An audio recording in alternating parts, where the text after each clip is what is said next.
I'm going to call the 9:30 deferrals, the 9:30s.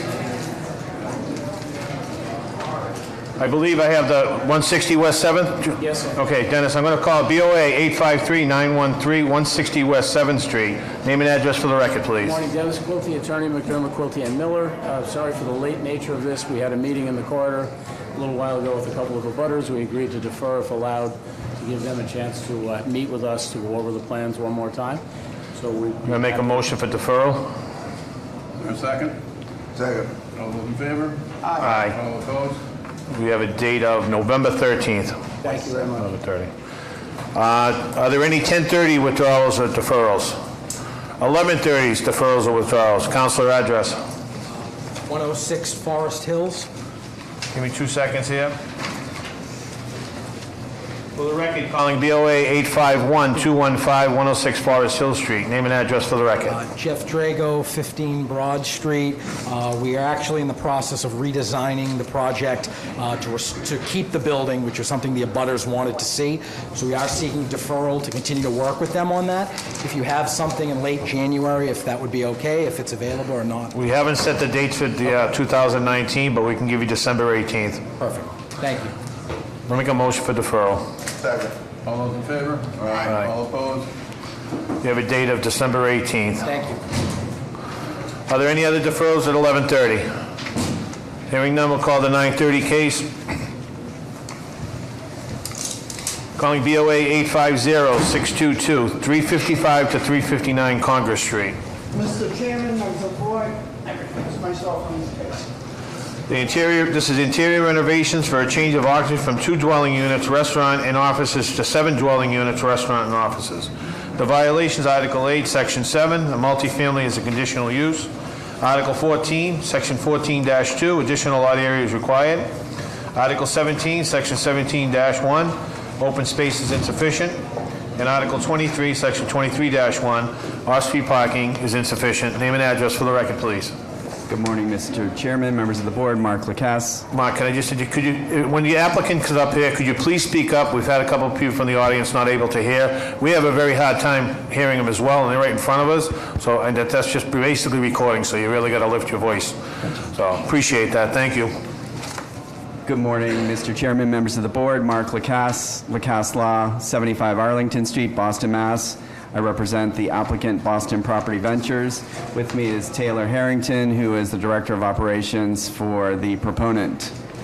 This is an application regarding the interior renovation of the 3rd and 4th floors of 355 Congress Street in the Fort Point Channel to convert the existing office and live workspace into 7 new residential units. The ground floor is Lucky's Restaurant. That does not change. The 1st and 2nd floor are separate office condominiums owned by another property owner.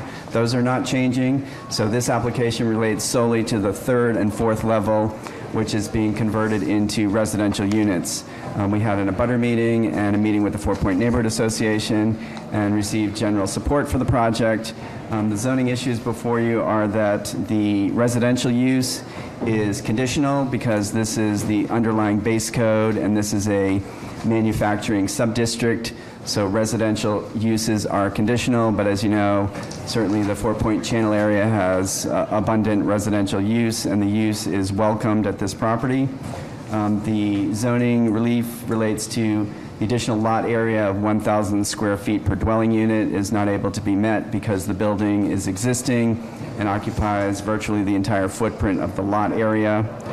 Usable open space is insufficient. Again, the building occupies most of the lot area, so there's no place to do open space. The last item is off-street parking insufficient. So for the 6, there's 7 additional dwelling units, but they only count 6 because there's already 1 existing. And the ratio is 0.5, so we would need 3 parking spaces. And although it's cited in the letter, we have agreed, and it is one of the conditions requested by the 4 Point Neighborhood Association, to commit to dedicating 3 of the parking spaces which we own at the rear of the building to the residential units, and leasing an additional parking space in a nearby garage on a long-term basis. So 4 parking spaces will be provided where 3 are required. So we satisfy that as well. Just want to quickly point out the support letter you received from 4 Point Neighborhood Association, which expresses support for the project, but asks that 2 conditions be imposed. One is that we commit to the parking, which we have and we do. The second is that they ask that we commit to exterior lighting on the building, which came up during our neighborhood meeting, and we are happy to do that and committed to doing so. But it can't be a condition to this application because it's not part of this building permit application, nor do we own the entire building. This is a mixed-use condominium building. We own 2 floors, but somebody else owns the other 3 floors, so any exterior changes would require unanimity of the condo association. So we're certainly committed to improving the exterior in a future phase, and that's what we said at the meeting, but it's not part of this application. So I would just request that the board not impose that as a condition because it's beyond our control at this point. If you have any questions, I'm happy to answer. What is the current use of the space? So on one level, the current use is a live-work space. It was developed some time ago, and it was used as living space and in part a publishing business.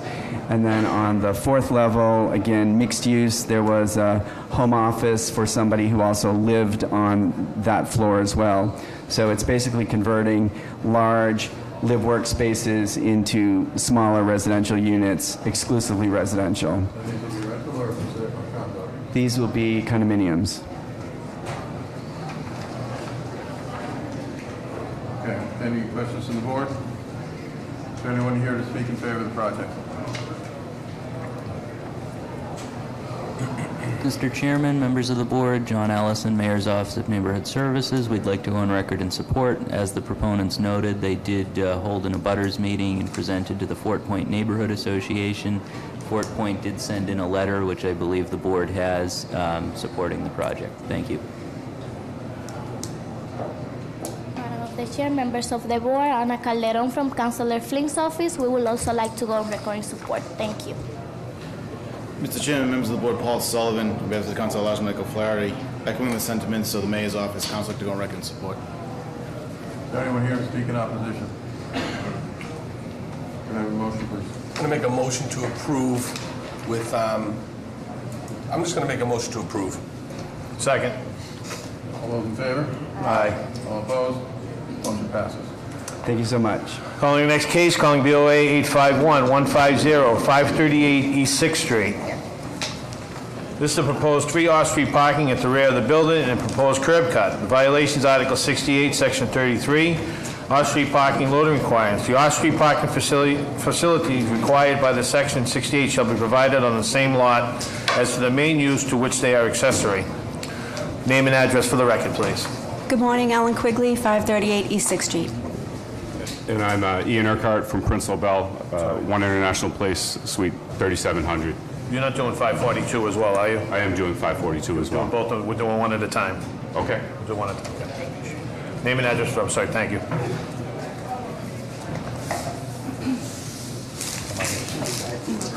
You're up already. Okay, so I'm here today with Ellen Quigley, who's the property owner, the 538 East 6th Street. It's been in her family for 40-plus years, and we're here today seeking 3 off-street parking spaces at the rear of the building, and those are going to be accessible via a shared drive between 538 and 542 East 6th Street. Right, so I do need to call him in for the record then. I'm going to do that. So I'm going to also call him for the record, BOA 851-147, 542 East 6th Street. Thank you. I just wanted to make, I didn't know they were both companion to, so, okay. Okay, and then with me is Jay Call, who's the owner of 542 East 6th Street. Okay, so please, so describe how what it's going to look like. So we're going to have a shared drive in between the properties with one curb cut on East 6th Street, and there'll be 3 parking spaces behind each property. 6 total? 6 total, yes. Okay, and 1 driveway. And yes. Where is the lot line? Right in between. Presume in between the middle of it. We have an easement agreement. The parties have an easement agreement together That's in place? Yes. Yeah. Okay, fine. How are the drawings, Mr. Kazan? Drawings are adequate. And it works for 6 cars? It does. Okay. Any questions from the board? Anybody here to testify in favor of the application?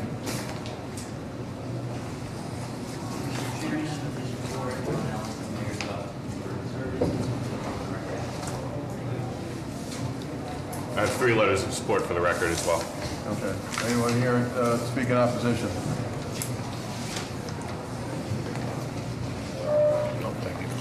Mr. Chair, members of the board, Paul Sullivan, on behalf of City Council at Large, Michael Flaherty.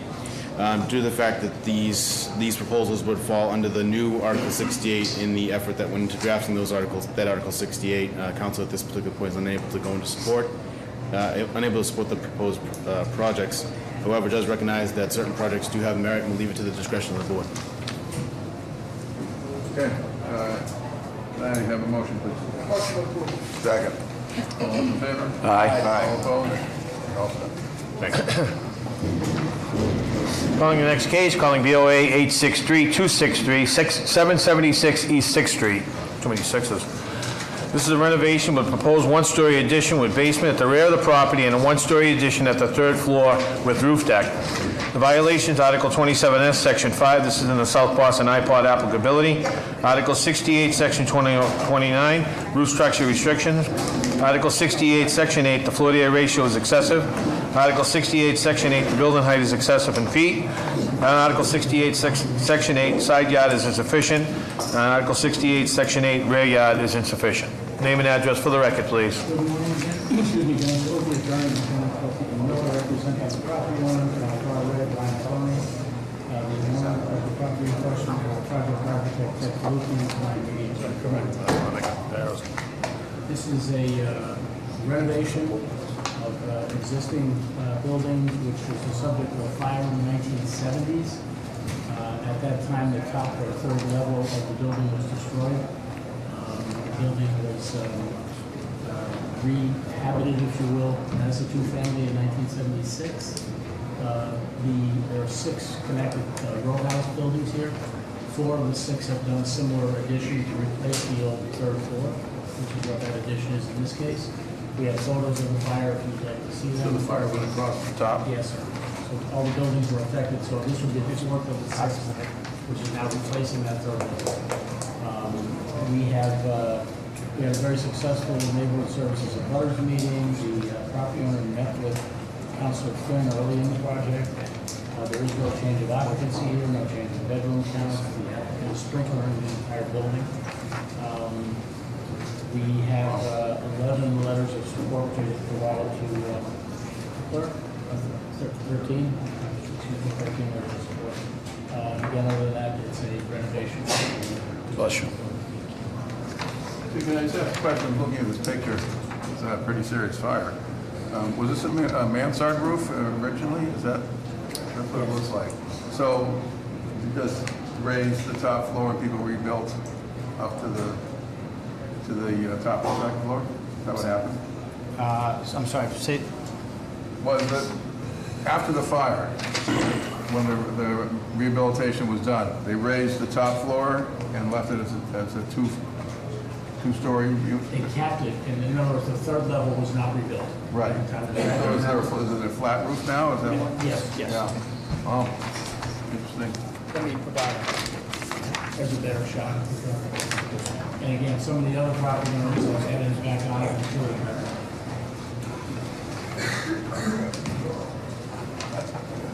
Okay.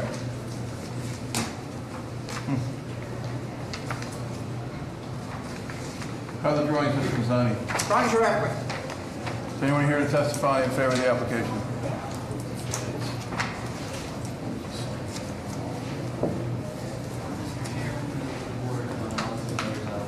Can't hear you. We would like to go on record in support of the project. We do understand there are letters with concerns about potential design and construction management of the project. So we would ask that they continue to work with the letters for construction management piece and also if the board sees fit, we need a design. Without having seen the drawings, Mr. Mazzani, is the proposal contextual with the existing? It is contemporarily forward-looking. And just to the board, we did agree to provide a construction management plan, and if the board needs to make that proviso, we're perfectly happy with that. Okay. Go ahead. Not in support. Oh, okay. Is anyone else here to testify in favor? Anyone here to testify in opposition? Hold on a second. Hold on a second. Let the elected official representative speak.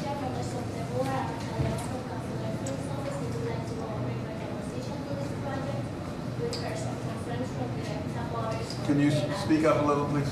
We heard some concerns from the direct supporter on the addition. So the issue is with the design of the addition? Yeah, not the design, just the whole, the addition. The addition itself? Yes, thank Okay. you. Nicholas Dorff. You can pull that up. I'm an attorney with a business address of 123 South Street in Boston. Speaking today on behalf of Sean Burns, who is the direct abutter at 780 East 6th Street. Mr. Burns strongly opposes the project for a number of reasons. The first being that it's simply too large for the lot, particularly with regard to the rear addition. It simply crowds abutting property owners and reduces open space. And this is going to be, the impact of this is going to be increased by the fact that there's a roof deck and a third floor in addition. And it's simply not appropriate for a lot of this size or for the neighborhood. Secondly, it's going to create significant safety risks because the applicant will be accessing the rear of the property to construct the rear addition by using the 6-foot wide alleyway that runs behind the property. This is the same alleyway that Mr. Burns and other property owners use to access their property by foot and by vehicle. And in bringing construction equipment, construction vehicles through this narrow alleyway, it's going to create significant safety concerns for Mr. Burns, his family, and other property owners. So because of the significant effects on the neighboring properties and the neighborhood, we ask that you deny the request for relief. To the board, may I respond to a few of his questions and comments? My name is Ted Talukian. I'm the architect for the project. So if I understood his questions correctly, there was a rear yard setback concern. The addition is set back at approximately 18 feet and change, and the zoning setback is 20 feet. As you see in the three-dimensional drawings that we provided, there are existing rear decks to the left and right of the property to the rear that exceed the dimension of the proposed project or consistent with that. In terms of building height, the main roof of the building is approximately 35 feet and 6 inches above the street grade, and that is approximately the same height of the existing building, which the individual to my left is raising question about. In terms, how does that height compare to what it was before the fire? it's approximately the same height. I don't have the data, but it's within that storyline. The head house itself is above the height of 35 feet. In terms of off-street parking, it's on record as a 2-unit building. There's no change in the occupancy, as Dennis Quilty had pointed out, so we're not increasing the parking demand. And the bedrooms that are existing in the building are 4, and there's no change to the proposed bedroom unit count. What will the additional space be used for? Living space, as well as kitchen, dining, living, and the bedrooms, I said, maintain as 2 bedrooms and 4 bedrooms overall, 2 per unit. And we'd like to think as well, just to interrupt, that the access in the rear is common to all of these property owners, and we think that the construction management plan will carefully delineate how we are to use it in conjunction with our neighboring property owners, and we will continue to work with them as Mr. Allison asked us to do. So as requested, as a construction management plan, the contractor will submit an NFPA 241 report as a part of their permit application for review by the building department. Any questions from the board? We have a motion, please. Motion for approval of BPDA design review. Second. All those in favor? Can I just make an amendment to that? Can we include the construction project management? Amendment accepted. Okay. Second with the amendment. All those in favor? Aye. All opposed? Motion passes. Calling BOA 879-031, 9 Douglas Street. This is a confirmed occupancy as a 3-family and change to a 4-family and update the existing unit's kitchen, baths, plumbing, heating, electrical. Also add decks to the back of the building and add roof deck. The violations, Article 27S, Section 9. This is in the South Boston iPod enforcement. Article 68, Section 29, the roof structure restrictions. Article 68, Section 33, off-street parking is insufficient. Article 68, Section 7.2, basement units are forbidden. Article 68, Section 8, the floor-to-area ratio is excessive. Article 68, Section 8, side yard is insufficient. Article 68, Section 8, rear yard is insufficient. Name and address for the record. Could you please really speak up here? I feel like I need to get a hearing aid. I apologize, and it's bad acoustics for everybody up here, but individuals are sitting right in front of us, and I really can't even hear them. So if you could really speak up, it would be greatly appreciated by this board. Thank you. And keep the rear door closed. Thank you. Thank you, Attorney John Pulgini, on behalf of the proponent, 10 Forbes Road in Braintree. And with me this morning is Tony Ferrara, who is the owner-developer of this proposal. Did you hear that? I did, John.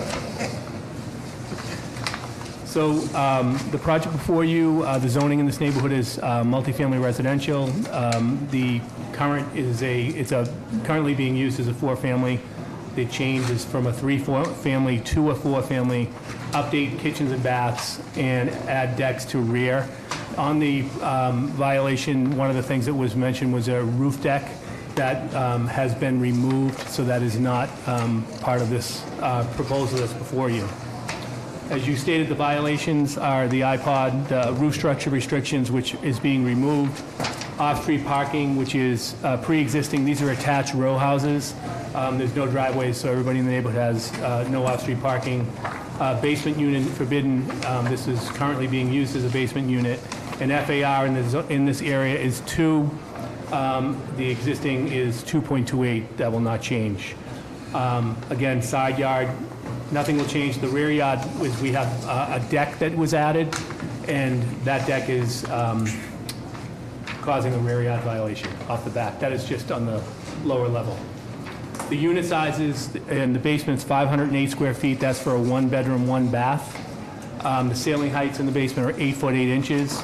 First floor, 608 square feet, 2-bedroom, 1-bath. Second floor, 669, 2-bedroom, 1-bath. And the third floor, 766.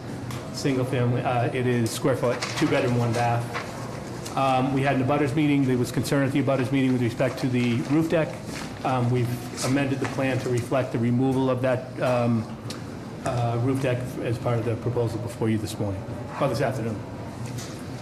Yes. I was stuck on the 9:30, so I... Time flies when you're having fun. Mr. Zanni, how are the drawings? The drawings are ready. Any questions from the board? Is there anyone here to testify in favor of the application? Mr. Chairman, members of the board, John Allen, Mayor's Office of Neighborhood Services, would like to go on record and support. His holding butters meeting on this is very much set out as a before, and honoring as a great job. Anyone here to testify in opposition? Hang on, is there an elected official representative?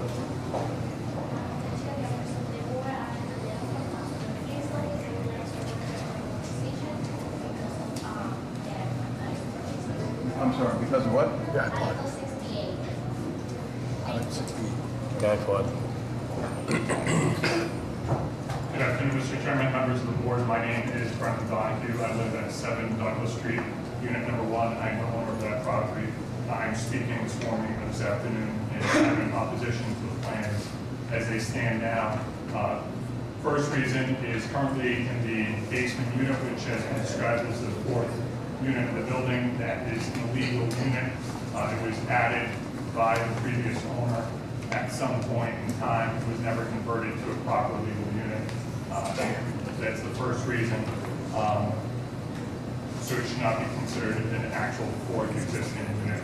I've lived at that residence for the past 2 years. In the past 2 years, no one has resided in that unit. One here, which the current owner has owned it, it's been vacant the entire property. Prior to that, though, I've tried to research last time somebody lived in the basement, and I've been unable to find any records of anybody in recent history of living in that legal unit. The second reason why I'm opposed is right now the plans as they are not consistent with the iPod, especially with the addition of the fourth unit. If they're added, there should be additional parking.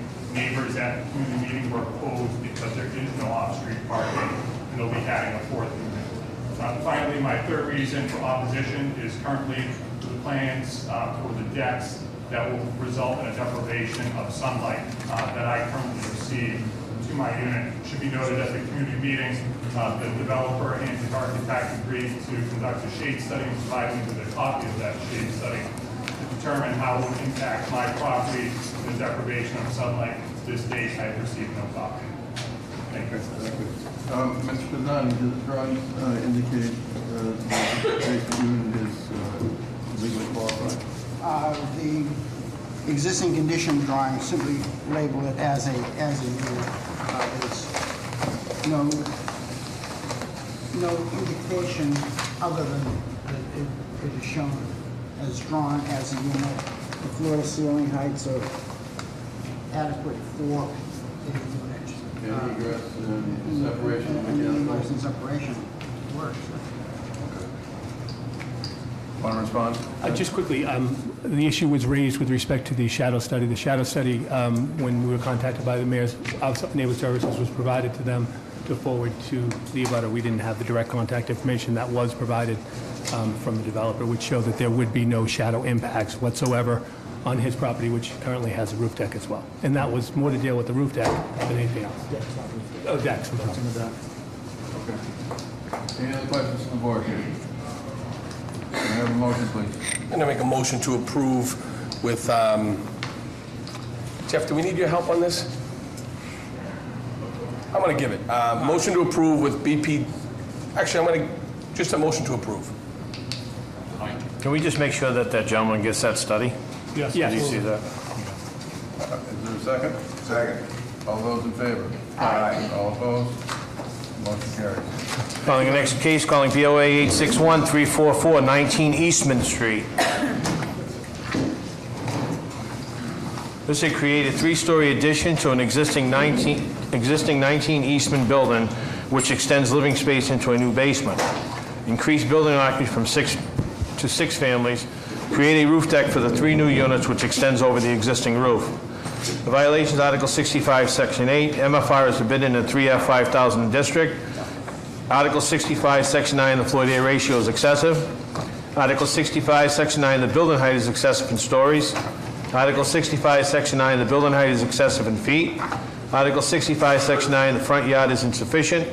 And Article 65, Section 9, the rear yard is insufficient. Name and address for the record, please. Peter Vanco, architect, 407 Dudley Street.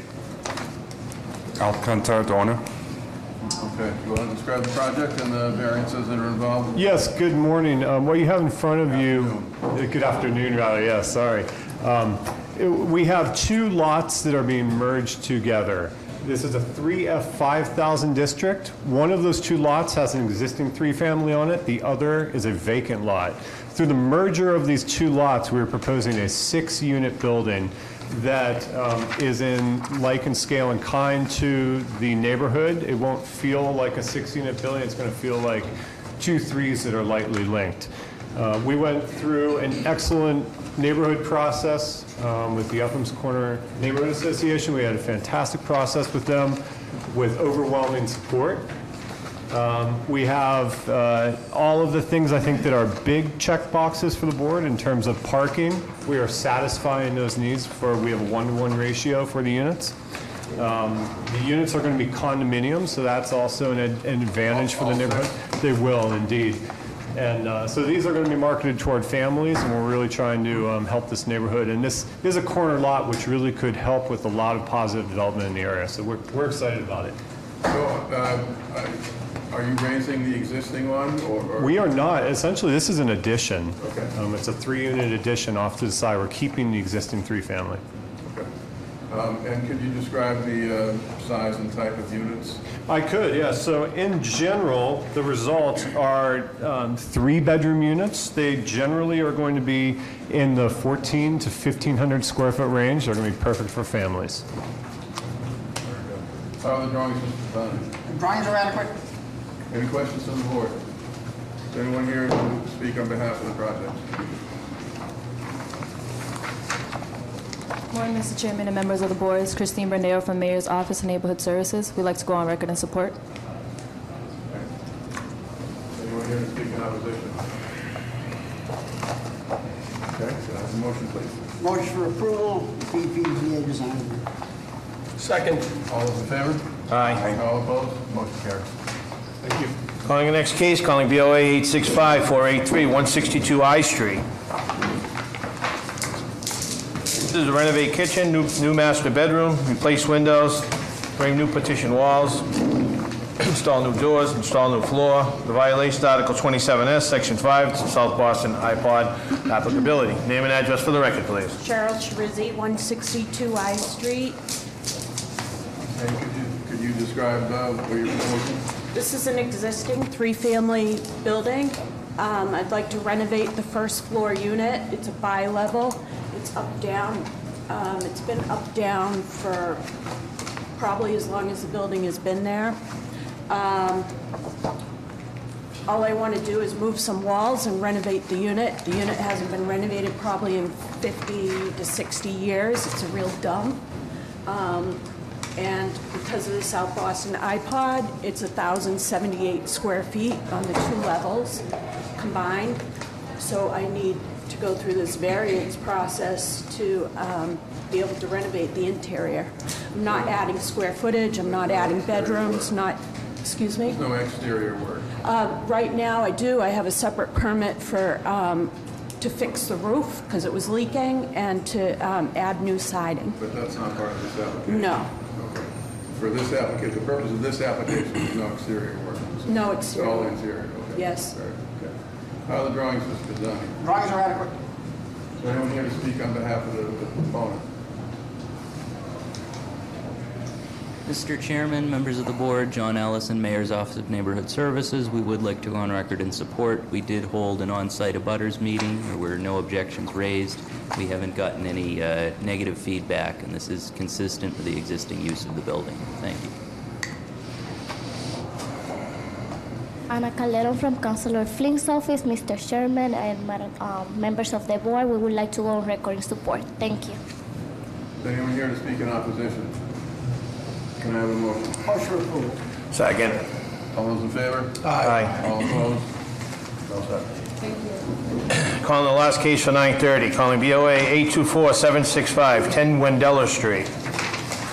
This is a demolish an existing building, erecting 4-story, 6-unit residential building with rear roof decks and 6-car garage. The violation is Article 13, Section 1, the lot area is insufficient. Article 13, Section 1, additional lot area is insufficient. Article 13, Section 1, the floor area ratio is excessive. Article 13, Section 1, the building height is excessive in feet. Article 13, Section 1, the front yard is insufficient. Article 13, Section 1, the rear yard is insufficient. And Article 13, Section 1, the building height is excessive in stories. Name and address for the record, please. Malcolm Barber, 29 Carroll's Lane, Quincy. Niall Dowdle, 25 Matter Street, Milton, Mass. Tim Johnson, architect, 190 Old Colony Ave, Boston. Mr. Chairman, members of the board, this project started out as a 4-story, 6-unit building with 6 parking spaces. Through the community interaction with the abutters and also Andover Square Civic Association, we're now presenting a 3-story, 5-unit building with a 5-car garage. Through this redesign, we did remove one of the zoning variances, which is height in feet. We do have front decks, which are dedicated to each unit. We have top roof decks dedicated to each unit and access via a bulkhead and roof door. And then lastly, the unit breakdown.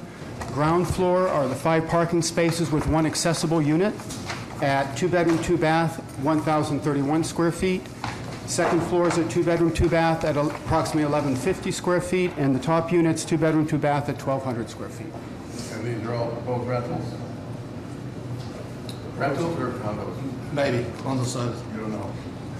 Okay. See how the interest rate goes. Market hold.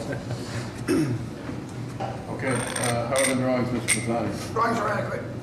Any questions from the board? Is there anyone here to speak on behalf of the proponent?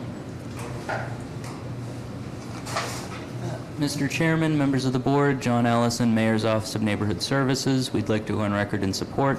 As the proponent noted, this started as a project where there was a lot of negative feedback from the community around height and other issues. The developer did work with the neighbors and the Civic Association to come to a revised project that works for everyone, so we applaud them for doing that. Thank you.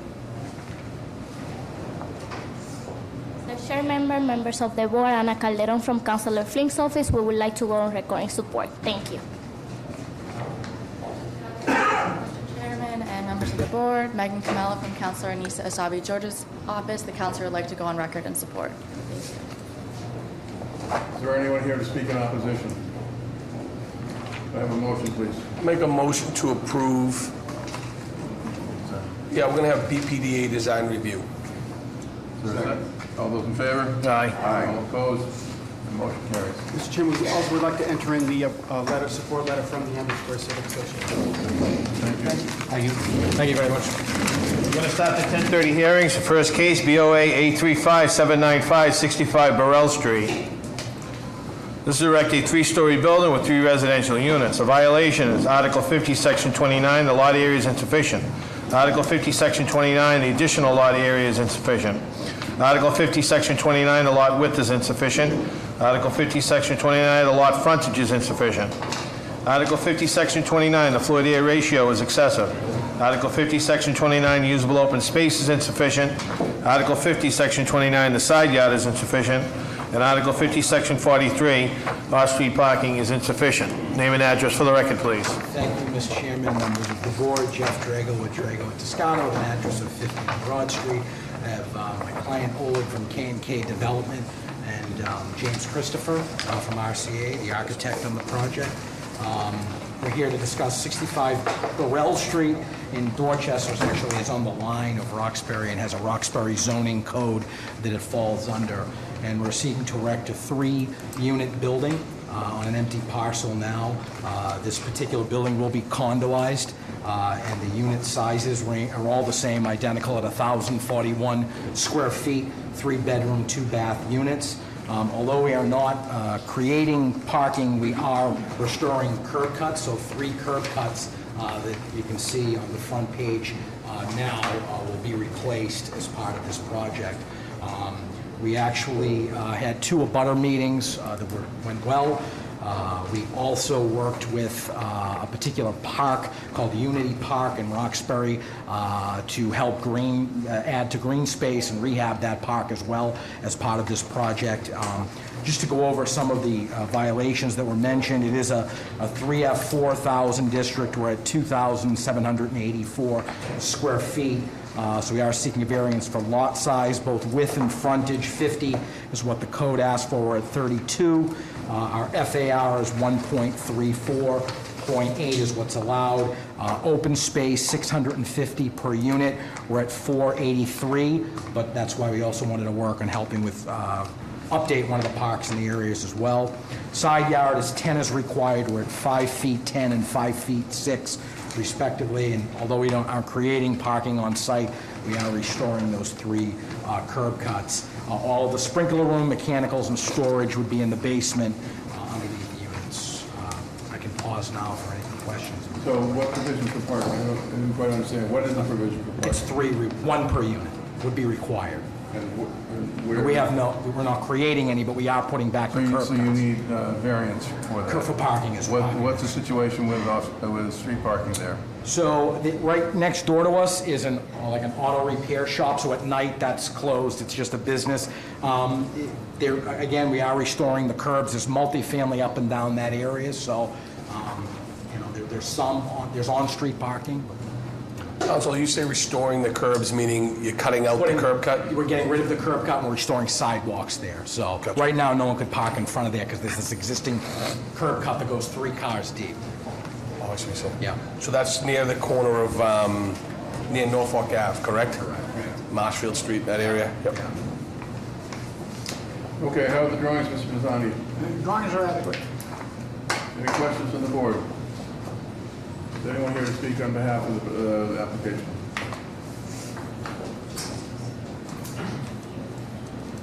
Good morning, Mr. Chairman, members of the board. My name is Faisal Sharif with the Mayor's Office of Neighborhood Services. There were 2 abutters meetings held regarding this project. We would like to go on record in support. Thank you. Mr. Chairman, members of the board, Joe McEachran, City Council, Frank Baker's office, like to go on record in support. Is anyone here to speak in opposition? I have a motion. I'm going to make a motion to approve. PDA design review. Second. All those in favor? Aye. Opposed? Motion carries. Thank you for your time. Calling BOA 852-448, 13 to 15 Worcester Square. This is to remove 2 existing decks at the rear of the building on levels 3 and 4, install new deck structures at level 3 and 4. Repair the existing deck at the rear of the building on level 2, at existing location. The violations, Article 64, Section 9.4, townhouse, row house extensions, enlarging rear decks. Name and address for the record, please. Morning, members of the board. My name's Tyrone Sayers. I live at 13 Worcester Square, number 3. I've been a resident since 2005. With me is Paul Holland from Holland Construction and Keith Hinsman from KWH Design, Mark Finneran from 13 Worcester Square, and Rich Trevino from 15 Worcester Square. We're here this morning seeking zoning relief for a deck repair and renovation project to replace replace and repair 2005 decks that came before this board 13, 14 years ago. There are 3 decks on the parlor level, the 3rd level, and the 4th level. Each deck services 2 units with a shared sort of dividing railing, non-structural. So it's 3 decks. The parlor level is just repairs to the existing deck. The upper 2 decks are removed and will be sort of replaced with extended decks. Pretty straightforward project. We went to the Worcester Square Neighborhood Association and got their endorsement. We held an abutters meeting. In your packets, I'm not sure if you got everything from ISD, so there are additional copies that we've supplied. There are letters from Wasana and additional letters from abutters in the neighborhood sort of approving the project. I think I have 2 copies. There were at least 3 or 4 we don't people. Should be in the 8 and 11 packet at the very back. You may not all have copies, I'm sorry. Project is probably a 6-8 week project with a couple weeks offsite to fabricate steel. I'm happy to answer any questions that you may have. So is the size of the proposed new decks the same or larger? The upper 2 decks will be enlarged, so... By how much? 10 feet on either direction, so the center point, the original decks were 6 feet off the building by 20 feet thereabouts, so it's a 10 in each direction. So it will go across the width of each of the buildings. And the depth from the building stays the same. Okay. And the materials used for those decks are? Steel with steel grating, and then Trex floorboards. I have a board with pictures. It's commensurate with other sort of full width decks in the neighborhood. Actually, the board, if you like, this one I can pass up if you'd like. The decks are sort of hodgepodge in the abutting areas. Some are full width, some are partial width, so... How are the drawings, Mr. Pizzani? Drawings are adequate. The width of your deck is 6 foot, no more than 6 foot. Off the building, correct. That does not change, for both on the existing and the new. Is there anyone here to speak on behalf of the application? Good afternoon, Mr. Chair, members of the board. My name is Faisal Sharif with the Mayor's Office of Neighborhood Services. I did hold an abutters meeting. It was well attended, including the direct abutters. The Civic supports this project. Everybody would really love for this project to be wrapped up. They've had quite a few issues around it, but there is strong support across the neighborhood. Thank you. Mr. Chairman, members of the board, Joe McEachran, City Council, Frank Baker's office, would like to go on record in support. Is there anyone here to speak in opposition? Can I have a motion? I make a motion. Second. All those in favor? Aye. All opposed? Motion carries. Thank you all very much. Thank you. Next two cases, calling VOA 864-363-125 Amory Street, VOA 864-366-125A Amory Street. Is Amory Street here? Okay, here we go.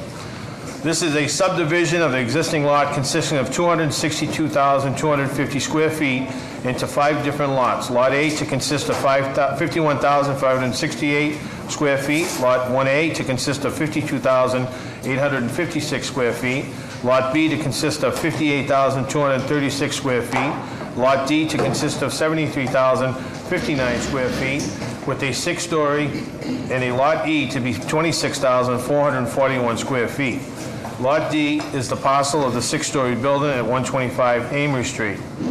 The scope of the renovation of this 6-story building includes overall construction and site work. The violations, Article 29, Section 4, this is in the Greenbelt Protection Overlay District. Article 55, Section 9, the rear yard setback requirement is insufficient.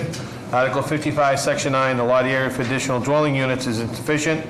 Article 55, Section 9, the usable open space requirement is insufficient. And Article 55, Section 9, the floor-to-area ratio is excessive. This is for 125A Amory Street. This is an existing building, is a 2-story building on a proposed subdivided lot called Parcel E of 26,441 square feet of land. The original lot was 262,250 square feet. The violations, Article 55, Section 9, lot frontage. Name and address for the record, please. Yeah. I had to recuse myself. Apologize. Noah Sawyer with Community Builders, 185 Dartmouth Street. Is everybody going to introduce themselves? Yes. Joseph Lieber, Klein Hornig, 101 Arch Street. Eric Chamberlain, Davis Square Architects in Somerville. Dean Papadimitriou, Assistant General Counsel for the Boston Housing Authority, 52 Chauncey Street in Boston. Okay, you want to describe the project? Mr. Chair, thanks so much for having us. With the Community Builders, we are partnering with 2 other nonprofit housing developers and the Boston Housing Authority on the redevelopment of the 125 Amory Street site. 3 other of the new construction projects have already been in front of this board. We appreciate your patience and time on this. The 2 matters that are before you today are the effect of the subdivision on the existing structures built in 1917. So we are planning to start construction shortly on renovation of the 125 Amory Street apartments. It is currently home to 199 low-income seniors. Nate Smith House. Sorry? The Nate Smith House? No, this is Amory Street Apartments. It's okay. Yes, it's located at 125 Amory Street. Yeah. No, yes, I'm confused. So we will be renovating the units for those residents as well as creating 11 new affordable units for low-income seniors inside the existing footprint of that building. There is also the Pace Senior Center, which is run by Upham's Corner Health Center. No renovations are planned on that building at this time, but we will be making site adjustments and are here to make sure that the zoning is compliant if they need any changes moving forward. Okay. And just want to express the Boston Housing Authority's support for this project. It's a building that we have had done work on in the past, but currently we really have very limited funding to keep fully up to date. And the project that's proposed will have some renovations to the building. It will improve the site and hopefully will be an asset to the community. And BHA is supporting this project and is looking forward to working with TCB and the other developers. Who are the development co-partners? So on this project in particular, the Community Builders is working with Jamaica Plain Neighborhood Development Corporation and are sharing development responsibilities for the project moving forward. Okay. So can you walk us through the variances that are involved? Yeah, I can do that. Maybe I should put this in light. For the existing 125 Amory Street Apartments project, the variances are needed simply because of the creation of the new subdivision. There aren't any changes to the building itself that require variances. The variances we need are rear yard setback, lot area for additional dwelling units, usable open space and floor area ratio. And it's also in the G pod, so we need a conditional use permit for the G pod. Okay, but all of this triggered by the subdivision? They're all triggered by the subdivision, not by Okay. the work that's being done to the building. Yep. How are the drawings, Mr. Pizzani? The drawings are adequate. Is there anyone here to speak on behalf of the proponent? Good afternoon, Mr. Chairman, members of the board, Alexandra Valdez, Mayor's Office of Neighborhood Services. We would like to offer full support and also echo the support of the Jamaica Plain Neighborhood Council and the neighborhood as a whole. Thank you. Good morning, Mr. Chair, members of the board. Will Poff Webster from City Council Mount O'Malley's office. We would also like to go on record in support of this project. We think it brings needed affordable housing to the neighborhood. Thank you. Mr. Chair, members of the board, Dave Vittorini on behalf of City Councilor at Large Michelle Wu. We'd also like to go on record in support. Mr. Chair, members of the board, Paul Sullivan on behalf of City Council at Large Michael Flaherty. Council doing record in support. Hi, my name is Stephanie Colson. I live at 125 Amory Street. I'm a local tenant officer, and we are in support of the project. Good afternoon, Mr. Chair and members of the board. Ronald Claude, and on behalf of Councilor Ayanna Pressey's office, we would like to go on the record in support of this project. My name is Gina. I live at 125 Amory Street, and I'm a member of the local tenant organization and building, and I have my support on this too. Good morning, Mr. Chairman, members of the board. My name is Liana Poston from State Representative Liz Malley's office. The rep would like to offer her support for this project. She's really happy to see BHA Properties getting some renovation. Good afternoon, Mr. Chair, members of the board. My name is Sharon Small with Urban Edge Housing Corporation, and we support this project. Good afternoon. Megan Kamala from Councilor Anissa Sabi Georges. The council would like to go on record in support. Thank you. Hello, my name is George Lee. I'm an organizer in the GP Rocks area, and think that it's important to be renovating the building for the elderly low-income housing. We're also in conversations with the community builders around other projects that have already gone before this board, and hope to continue conversations with them to make sure those projects are also deeply affordable. Thank you. Mr. Chairman, members of the board, Michael Perez with the Carpenters Union. I'd like to go on record of support on behalf of hundreds of living carpenters that live and work throughout the city of Boston. Is there anyone here to speak in opposition? Can I have a motion? Motion to approve. Second? Second. All those in favor? Aye. All opposed? Carries. Thank you very much.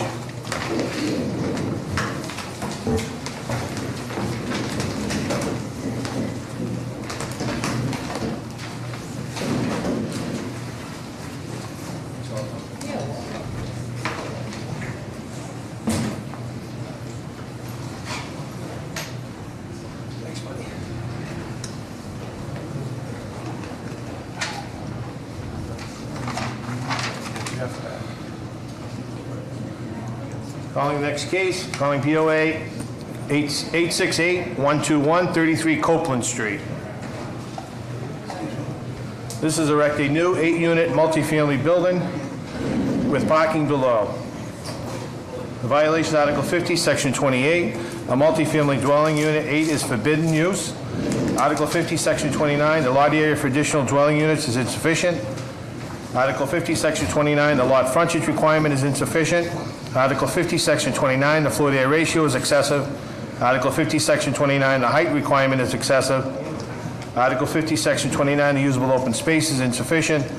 Article 50, Section 29, the front yard setback is insufficient. Article 50, Section 29, the side yard setback is insufficient. Article 50, Section 29, the rear yard setback is insufficient. And Article 50, Section 43, off-street parking design, access drive, and maneuverability. Name and address for the record, please. Attorney Daniel McKellar, 2 Granite Avenue in Milton, with the Solomon Chowdhury and Marika Chowdhury. They are the owners of the property at 33 Copeland Street, Oxford.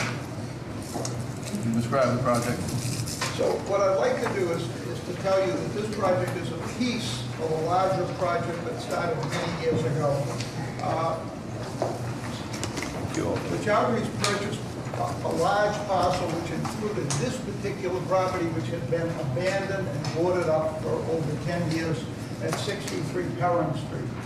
Prior to their involvement in this property, this whole parcel was over 27,000 square feet of land, and many developers had come in and looked at this when it was boarded up and said what they wanted to do was to demolish this historic building and put somewhere between 28 and 64 units on this site as a whole. What the Chowdhuries did was they, after spending a lot of time in community outreach, because they are longtime members of the community as residents and business persons, they own and run the Dudley Cafe and the bowling building in Dudley Square.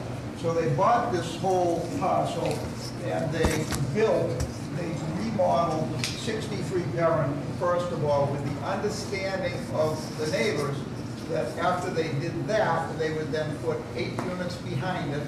And instead of putting 4 units next to 63 Perrin Street, which they could do as a matter of right, they would build 1 unit and live in it. They're long-term members of the Moreland Street Neighborhood Association, and Solomon sits on the Dudley Main Streets.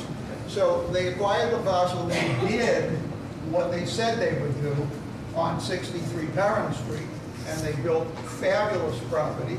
How many units is that? 2, and the owner of one of them is here to speak in favor, who purchased it, and the other unit is ready to be sold to another occupant. They would then take the neighboring parcel and they would build a single family on it, and they would then move into it from where they're living on Hutchins Street. So when you look at the violations, especially with regard to the usable open space and the violations, where they're controlling all of this parcel, all of these parcels within their own ownership or a condo association, you can see that there is quite a bit of open space in total, especially when you look at all the green here. So their proposal was then to take this oddly shaped lot, which has an address of Copeland Street, but as you can see, it tails only from Copeland Street with an existing driveway curb cut into the property. The larger access would come from Perrin Street, as you can see from the darker, wider driveway next to 63 Perrin Street on the drawings. So there's mutual easements between the parcels to allow for traffic and emergency vehicles from the larger driveway on the Perrin Street side. They've spoken to the abutters that are on the side of the Copeland Street exit, and I personally have done the title work on this, and there's no one else who has any rights to cross that except for them. So it's not a shared arrangement with anyone. They own the fee in the land from Copeland Street to Perrin Street. So the units in question would have garage parking. They would range in size from 1,700 to 2,000 square feet, and they would be 3-bedroom units, and they would be condominiums. Okay. Mr. Fasani, how are the drawings? The drawings are adequate. Are there any questions to the board? So just to speak to the issue of while the current ownership structure may have combined ownership, so that doesn't really deal with the open space because we have to do it on the basis of. Oh, I understand. That's not in perpetuity, right? But, you know that. I think what's important is the history of the long-term involvement that they I have. know, but we have to make a decision based on the lots as they exist. Okay. I'm sorry, any questions to the board? Yes, I do have a question. The garage doors are what materials? We really, because it is a historic district, we have to get also this plan approved through the UPDA. The design review, so I think they also pick out the materials in terms of the finished product. The size of there is no change in curb cut off the street, is there? No, it's existing curb cut, it's 15-foot wide. And is one of your violations the fact that the front door does not face the street? The reason is it is an oddly shaped lot. The address is on Parent Street, but it's only exists just the driveway is on Parent Street, and it takes you to the lot that's between Parent and Copeland. I'm sorry, on Copeland, between Parent and Copeland Street. So I don't think we can have the doors facing Copeland Street. That's what he's saying, Yeah, right? yeah, That's what he's saying. I'm just trying to figure out how you're going to do that. Okay, I got it. Jeff, did the BPDA have a recommendation on this? Well, we recommended denial, and it was more of an administrative error because we already had received plans for 63 Perrin, and then when this came forward, the plans that were submitted to us referenced 63 Perrin, but had no design for this. So, honestly, I think it was an administrative error in terms of what plans were for Copeland and what plans were for Perrin, because I believe there was also an additional violation cited for Perrin, which is why maybe those plans were resent over to us. I don't want to speak for the planner for the BPDA, but it all points to administrative. Okay, any other questions from the board? Is there anybody here who'd like to speak on behalf of the proposal? Mr. Chair, Support. If I may, before you take public comment, my name is Kim Janey. I'm the Boston City Councilor. This is my district. I've heard as a councilor from constituents, both in favor and opposed this project, but thought it important to share that as I'm also a direct abutter. So this property, literally I'm on the other side, and as such, I am not taking a position because of the potential for perceived or real conflict of interest here. And so I wanted to go on record as just a matter of transparency and clarity, not only for the owners of this property, but certainly for all of the residents who are here today, so that you just know that I am not taking an official position, public or private, on this project because I am a direct abutter. So, thank you. Thank you for clarifying that. Good afternoon, members of the board. Mr. Chair, my name is Faisa Sharif with the Mayor's Office of Neighborhood Services. We are taking a position on this and to support this project. There were several butters meetings that were held most recently. I believe it was September 27th and October 4th. The neighborhood really is split on this, but there is a civic association, the Historic Moreland Neighborhood Association, that does support this. There have been 60 letters of support that the board has received regarding this project, and at this time, we do believe that it should be approved by the board. Thank you. Thank you, Faisa. Hello, Mr. Chairman, members of the board. My name is Robin Klasek. My wife and I, we live at 63 Parent Street. And I wrote it down for myself so I don't lose track. It's pretty intimidating up here. So as direct abutters to the proposed development on 33 Copeland Street, we believe that this is a good proposed use of the land. We believe this is a maintaining the feel of the neighborhood with owner-occupied, family-oriented feel. And the current proposal plan has our support, understanding the concern of our neighbors regarding the height of the building, which we hope will be addressed between the opposing neighbors and the developer. Thank you. Thank you. Is there anybody here to speak in opposition?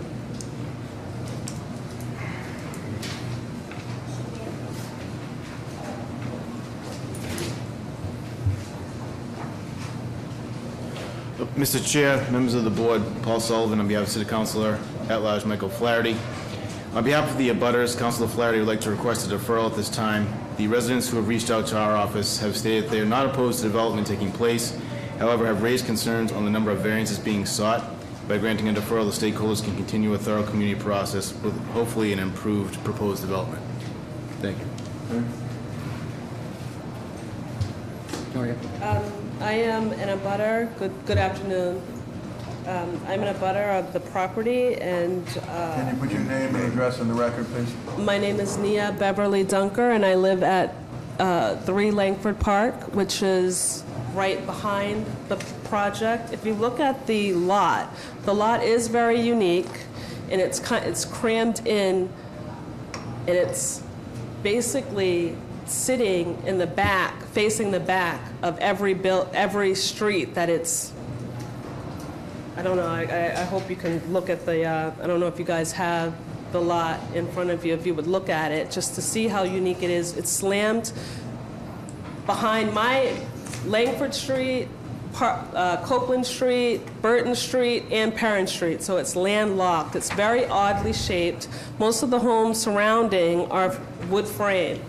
We have some concerns, some real safety concerns about fire access. That how can a fire truck actually come in to the driveway of the where these 8 units are going to be? I mean, a fire truck cannot come down that pathway where the address really is 33 Copeland Street. You can't. A fire truck cannot enter. When we spoke with the owner, he said, "Oh, it's going to come to Perrin Street." But then the owner, who actually was here to support, wasn't even really aware that what the plans were about that, and he actually opposed the project that day at the abutters meeting. The abutters meetings are another issue that we have. The abutters were only notified less than 24 hours in advance that there was going to be a meeting.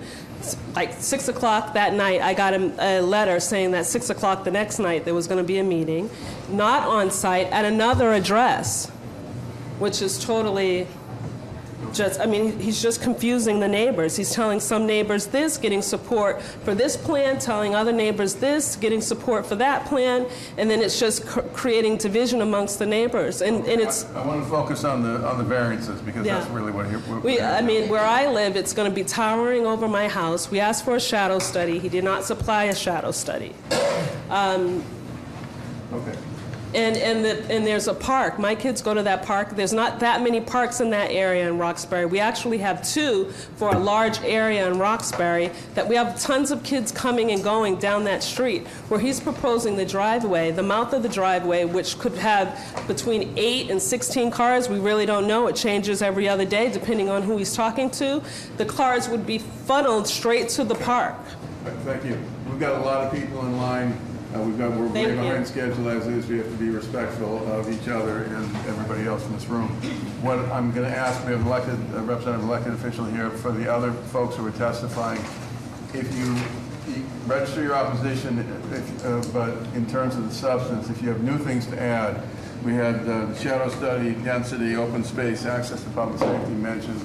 Please don't repeat what someone has already said, but either just let us know your opposition or provide us with new information. Go ahead. Mr. Chair, members of the board, David Arini on behalf of City Councilor at Large Michelle Wu. I just want to echo the comments of Councilor Flaherty's office and ask for a deferral. Thank you. Hi, I'm Adriano Tagliamino. I'm at 37 Copeland Street, so I'm the opposite of Robin on the front side. I'm on the back side. So the proposed driveway is going to be adjacent to my house, right up against my house. I know Mr. Pisani over here had asked about the width of the driveway. So the mouth curb cut is very wide, but as you can see from this photo, it tapers off to 8 feet at the corner of my property, and there is an elevation increase that does occur there, and there is 2 telephone poles on either side of that, which will need to be relocated, and there is electrical wiring that runs down that driveway through that area that tapers off. As you can see, there's a little hill there. I've been to several meetings. I'm surprised that one of these representatives says that the abutters have been split. All the abutters have been completely against this property. We actually have a position with 17 of our abutters that have opposed this. I don't want to say that safety is an issue, but this driveway will concern a safety issue because it's going to create a through path that's going to lead from Perrin Street to our street. As Mr. Pisani had said, there's no front view on Copeland Street. There's no reason to have a Copeland Street address. If you type in Copeland Street, it's going to drop you from that driveway in front of my house. For safety reasons, if there's a fire, I'm sure that you don't want them to then loop around. They can't get down Waverly Street to get to the Perrin Street address. It doesn't make any sense to have a Copeland Street address. It doesn't make any sense to open this up. Also with just about the light study thing, I mean, I had to walk back into my apartment 3 times today because I thought I left my window open because I received so much light because of my rear-facing windows. As soon as the structure goes in, which is 3 feet taller than my building, on a hill, I will receive no light. I'm going to have a drive-through with 16 cars leaving outside my window, which that driveway space is so narrow at certain parts that if I had a window air conditioning unit, a truck would take out my window unit. I would rest concerns with my foundation, the side of my building. As you can see from these images, It's a very narrow driveway. There's actually rear entrances from the basement of these buildings into that driveway. Also, I know that we don't have ownership on it, but our building does have an easement that's been in existence for some time. As far as I'm concerned, this is overburdened of an easement. We will not be able to access this if there's going to be cars coming at us in this direction. And currently we have an easement that allows us to go that way into our backyard, as well as the houses next to us. This was, in the past, was a coal cart to deliver coal to all of our houses. This was not designed for large SUVs and the cars of today. As one point in time, it might have been a driveway, but this is just a footpath as far as I'm concerned. It's not wide enough for cars to pass through safely. Okay, thank you. Again, I just remind people, please don't repeat the points that others have made just for out of respect for time. Go ahead. Thank you, Mr. Chairman. Pamela Thompson, resident 39 Copeland Street, direct to butter. I'd like to bring up the fact that our neighborhood member here has participated in multiple neighborhood meetings over the past 2 years and was in attendance when the previous owner of this land and previous developer was presenting projects very similar to this, and heard all of the variances. They were up for the exact same variances of insufficient space, and has claimed that he has listened to the neighborhood, except that we are here for the same variances. And the other thing I'd like to bring up is the elevation difference. My property sits below this property, and my concern with the insufficient space, the insufficient green space, is the lack of drainage. It's about to be winter. Where is all of that water going? It's going to come down that elevation increase into my basement, into 37, and into 41. The other thing I wanted to talk about was the curve in the road on Copeland Street. If you've ever driven Copeland Street, you come up, it is a straightaway, it banks to the right, and then immediately banks to the left, which is where the park is, which is where this proposed driveway exits from. If you'd like some more photos, I have some different angles to share with you. It is a safety hazard. There are multiple children that play in that park. You cannot see, it is a two-sided street for parking. And so when you have cars coming out of that driveway and you look down the street, you cannot see. And especially it being a throughway from Moreland to Warren, people fly down that street 50 miles an hour. Okay, we got the idea. Could you give those pictures? Yes, thank you very much. Okay. Nick Pierce, 7 Langford Park. I'm a direct abutter, and I'd also like to oppose this project. Thank you. My name is Emma Caloran. I'm an owner and occupant at 7 Langford Park, and I also oppose this project. Good morning. My name is Alexandra Peltier. I'm also an owner and a direct abutter on 7 Langford Park, Unit 2. I also oppose this project. 3 Montrose Street, Roxbury, Mass. 02119. Opposed to this project. I sent a letter in with some aerial views. The egress is about 243 feet, which is 80 yards, which is almost a football field. I would like to know how safely, the safety aspect of this for these abutters to get fire vehicles back there. If it's so accessible to Perrin Street, they should move the driveway to Perrin Street. The neighbor on Perrin Street already stated at community meetings that he'll be putting up a fence so that there will be no egress there. And I also like to say in closing that if we continue to allow non-conforming development, there will be no Moreland Street Historical District. Good afternoon, Mr. Chairman, members of the board. My name is Pascal Menoret. I'm an owner and resident on 7 Langford Park, and I'd like to record my opposition to this project. Hi, my name is Lorraine Wheeler, and I'm here on behalf of the Neighborhood Association. And I'm really here. My address is 85 Moreland Street. And we're really here to support the abutters who clearly have issues that have not been resolved, despite the fact of, the developer going door to door and having these last 2 meetings that were in the vicinity, but not on site, because you can't get back there to get on site and see how narrow the driveway is. And the other thing I'd like to say is that this owner is the 3rd owner to own both lots together. And that Copeland Street Drive is the only entrance on Copeland Street, and where he doesn't have enough frontage to build. And so basically they're suggesting to build 8 townhouses behind a house. And so naturally, that was something that the residents really need to discuss. And as was pointed out, there had been a carriage house on the property on Perrin Street, which was demolished by this developer. And at least one of these meetings, one of the residents, because they have these real safety concerns near the park and coming out that really what you would call a blind drive. Someone suggested, well, why can't we talk about having the driveway come out through that lot that's now vacant, and you can still build a single-family house if that is what your concern is. But there on Perrin Street, there really is enough frontage, and so because, there is an opportunity to discuss this, I'm saying that we're opposed because the meeting went forward, but we would really agree with the counselors who have said that it should be deferred for these additional community meetings that are not on site standing up. So, thank you. I'm Inez Cooks from 62 Perrin Street. We object this to the airspace, the quality, and the traffic that we're getting right now on Perrin Street is opposed. I mean, we have accidents, we have cars flipping over. We are opposed to that right now. Okay, thank you. Good afternoon. My name is Dina Lopez. I'm a direct abutter at 39 Copeland Street, and I oppose this project. Thank you very much. Okay, the proponents want to respond to some of it. I mean, there's a laundry list here of objections. Right. So first of all, I'd like to say that the abutters of Copeland Street sent a letter dated October 8th into the board, which I have a copy of, so I imagine you have a copy of it. And they said they were opposed. And in the letter twice, they said, we recommend 6 units be approved. It's in this letter. So I think that the issue might be the difference between 6 and 8 units. So I think that still has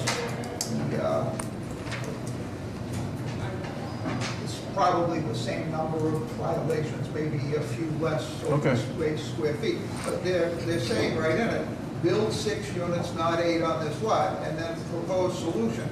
Build 6 units on this lot and reduce the footprint of the building, creating more green space to absorb water and alleviate drainage concerns. Council, we do have letters in regards to the parking lot, the parking itself, so it's just not the units. Right, and we submitted 7 letters in favor as well. Okay. So if the board feels that a deferral is best to work it out,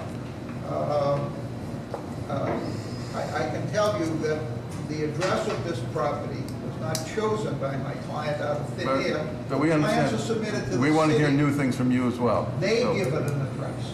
Yes, we're So aware they of do, that. and that curb cut has been there for probably 50 years. We're also aware of that. Yeah, Okay. so- All right, any questions from the board? I would entertain a motion.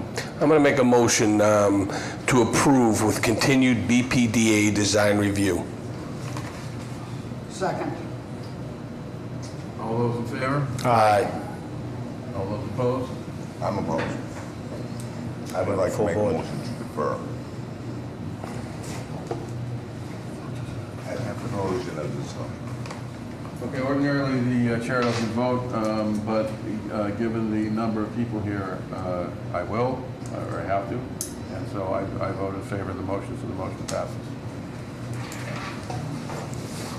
I didn't hear I'm sorry. The chair doesn't typically vote on motions, but we're one short, and you need 5 votes, so the chair votes when there's doubt, and I voted in favor. Calling the next case, calling BOA 838-017, 4 to 6 Esmond Street. I'm sorry. The applicant proposes to construct 2 folk chimneys mounts, each containing 4 cellular antennas, as well as 1 dish antenna on the roof of the building at 6 Esmond Street. The faux chimneys will match the existing brick facade of the building. Violations Article 86, Section 6, the rooftop location of a new antenna is conditional. Name and address for the record, please. Thank you, Mr. Chairman, members of the board. My name is Attorney Adam Braillard. I'm with Prince LaBelle Tie. We're at One International Place in Boston on behalf of the applicant, T-Mobile Northeast. We're here in connection with the installation of a wireless communications facility on the rooftop of the existing building located at 46 Esmond Street. The proposal is to install 2 fake or faux chimneys which will house 4 antennas each. So a total of 8 panel antennas on the roof. Those 2 faux chimneys will be painted to match the existing exterior of the building. We also propose to install a dish antenna on an existing chimney that's set back toward the middle of the rooftop of the building. We've worked with the mayor's office, neighborhood services. We were in front of the MAPAN community meeting back in July, and there was no opposition to the proposal. What material are the faux chimneys? The faux chimneys will be made out of RF transparent material, and that's generally fiberglass. I'll tell you my problem with it. The problem is that it's on a brick building, and a brick building has density of material that lasts a long time. The problem with the painting is that it is subject to ultraviolet rays, etc. And over a short period of time, it bears no relationship to what it started out to be. So is there any other material that you can use rather than paint? Typically what the installation will be metal corners, and then the facades of the faux chimney will be the fiberglass. And those are generally, at least now, they've come a long way in the last 10 years in terms of working with stealth design and dipping material instead of just painting. So this, the chimneys will not only match, or the proposal is to match the color right now, but we could also match the texture, which could make a difference. Jeff, has the BPDA gone into any life testing on this stuff? I don't know, but I can ask Matt. Matt's the one who lives on the side.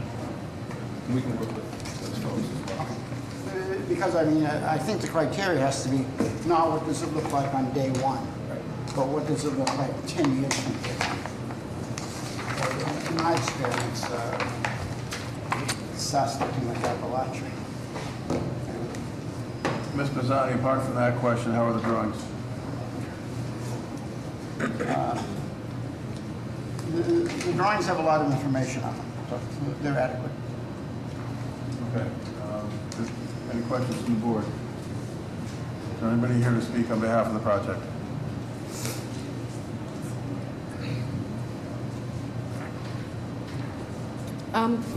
Good morning, Mr. Chair, members of the board. Whitney Celestin here with the Mayor's Office of Neighborhood Services.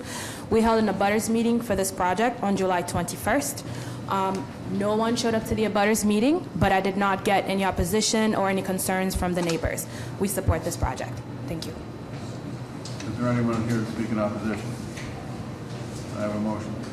Mr. Chair, question. Was there, you said there was no one showed up, but they're from the abutters area. But did the folks at the golf course have the opportunity to at least be notified? Yes, so when I send the flyers, we generate a list from the city's websites with everyone in a 300-foot radius, and we provide that list to the applicant with the flyer, and they mail it out to that list. Thank you. Okay, can I have a motion, please? Yeah, I'm going to make a motion to approve, but with a BPDA proviso that I want to see written material in terms of what the material life is. Second. All those in favor? Aye. All opposed? Okay, motion passes.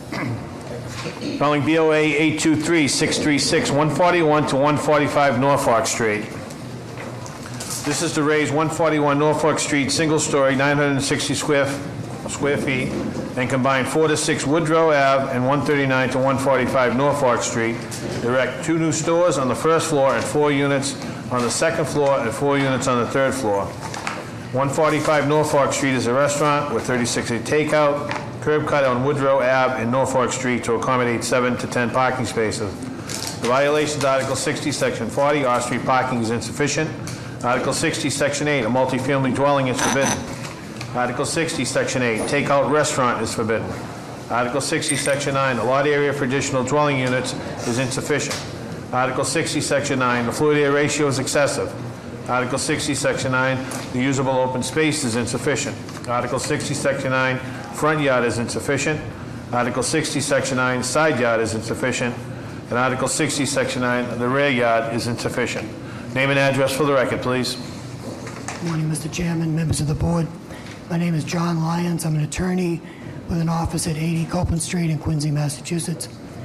With me is Yazime Manavolu, the proponent, and the owner of Stalex Pizza, which is presently on the opposite side of Norfolk Street. This is a somewhat unusual project, but I think overall, after we explain what it's about and have a chance to discuss, you will agree that it is appropriate to grant relief. It is a consolidation of a total of 4 lots, 3 of which are presently owned by the Department of Neighborhood Development. The 4th in the center is owned by the proponent. She's an immigrant citizen who has worked for 14 years to build a business across the street, making a long-term commitment to the neighborhood. It's her desire to move into this parcel that she owns, at the same time to acquire the adjacent parcels, and she's entered into an agreement with D&D for the construction of 8 apartments, 4 of which will be affordable, and that's non-subsidized. The subsidy in this case occurs with a bargain purchase of the land, but the construction is being done completely at the expense of the owner. The other 4 units will be market. All 8 units will have off-street parking as provided in the plan. The green space is not adequate per the code, but there is green space in what is a very prominent location on Norfolk Street. This property is in Dorchester, but it's in the Mattapan District zoning. The intersection of Woodrow and Norfolk is a curve, which when you consolidate these lots, it gives rise to the rather classic case of a lot which is difficult in shape, and there is a grade. I'm sorry, can I just interrupt you for 1 second? Sir, there seems to be somebody, are you recording this? Yeah, this is live streamed, and actually it's not authorized in this room. Okay. Thank you. I'm sorry. So having said that, when we consolidate these lots, given the angle between Woodrow and Norfolk, we've got an unusual shaped lot.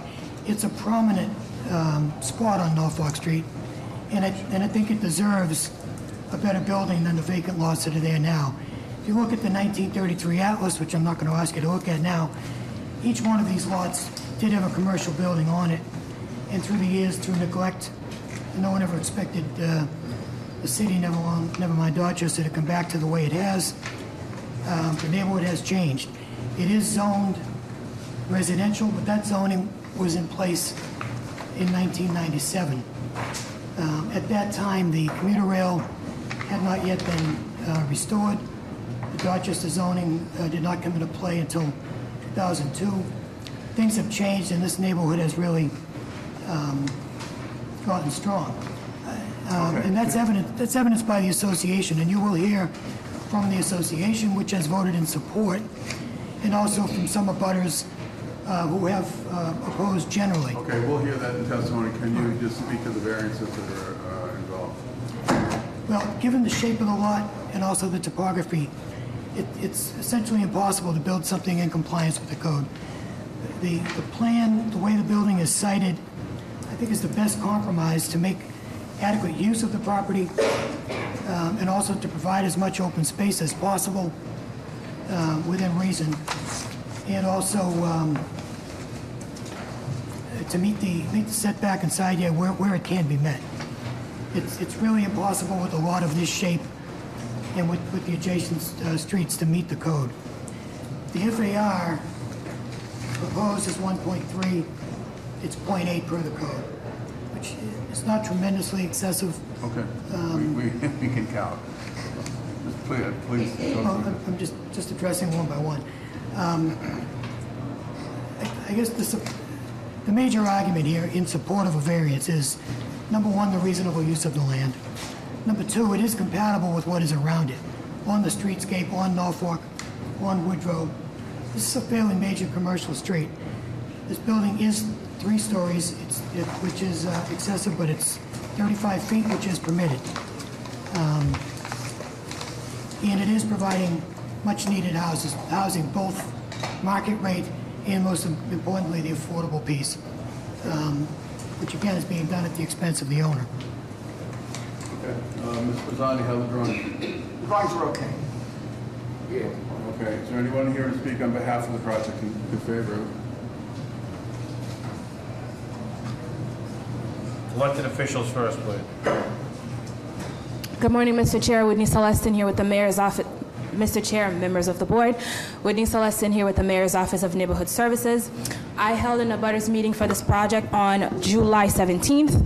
It is also my understanding that the applicant and the abutters have met with the Neighborhood Association, which is Talbot Norfolk Triangle, who are present today.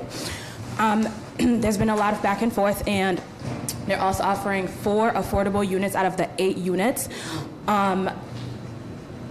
We speak in support of this project, and I also received a letter of support from the Neighborhood Association, who also held a vote that came out at 71% support for this project. So the Mayor's Office supports this. Thank you. Good afternoon, Chairman and members of the board. My name is Takia White, and I'm a resident and neighbor in the same community, and I'm here in support of the project. Thank you. Thank you. Good morning. Bernard Mayo, Department of Neighborhood Development. We're in the process of selling this land to Yasame, and we fully support the project. Good afternoon. Paul Malcolmus from 15 Elmhurst Street, a resident and also a member of the Talbot Norfolk Triangle Neighbors United Steering Committee. As was briefly mentioned, this was probably one of our most challenging votes in our 14-year history as an organization. We like to build consensus whenever possible, but we did reach a point that we as a neighborhood needed to have a vote. And of the 73 votes cast, which is about 2 or 3 times higher than we've ever had cast for any project in our neighborhood, as mentioned, 71% of the folks said yes. Yes was because of support for the owner, who's been in our neighborhood for a long time and has stuck with us. Also support because they want to see Norfolk Street developed as a small business area with a mix of residential, but it is an up-and-coming business area. And also neighbors who felt that there is a strong need for more rental housing in our neighborhood. I just want to acknowledge that there were folks that said no. We probably do have some traffic concerns there. There's some concern about the affordability issue. And then folks who just feel like there's too many folks already in the neighborhood, so depending on which side you end up on. But anyways, in short, the Neighborhood Association does come down in support of this project by the vote and the process that we held as a community. Thank you. Hi, my name is Maridana Rojas. In response to the concerns of the abutters, Ms. Jasmine has agreed to underground parking for all of her tenants. So she's offering 6.5 spots of parking, increased green space, changes to the exterior of the structure, relocation of the dumpster, rat abatement that would include the abutters property as well, local landscape company with civic association assisting in that. Lighting and camera, security, and the driveway entrance that would have been on Woodrow is now on Norfolk Street. There is also going to be a cement wall that would come up that would abut the land lined with living trees, and her back parking lot is now only 2.5 spaces with green space for outside dining. Thank you. Thank you. Is there anyone here to speak in opposition? Yes, my name is Jerry Tizin. on 140 Norfolk Street. That's where Starlink is right now. That's across the street. That land, I bid on it 3 times. The city never gave it to me. They tell me it was too small to build on it on the 1980.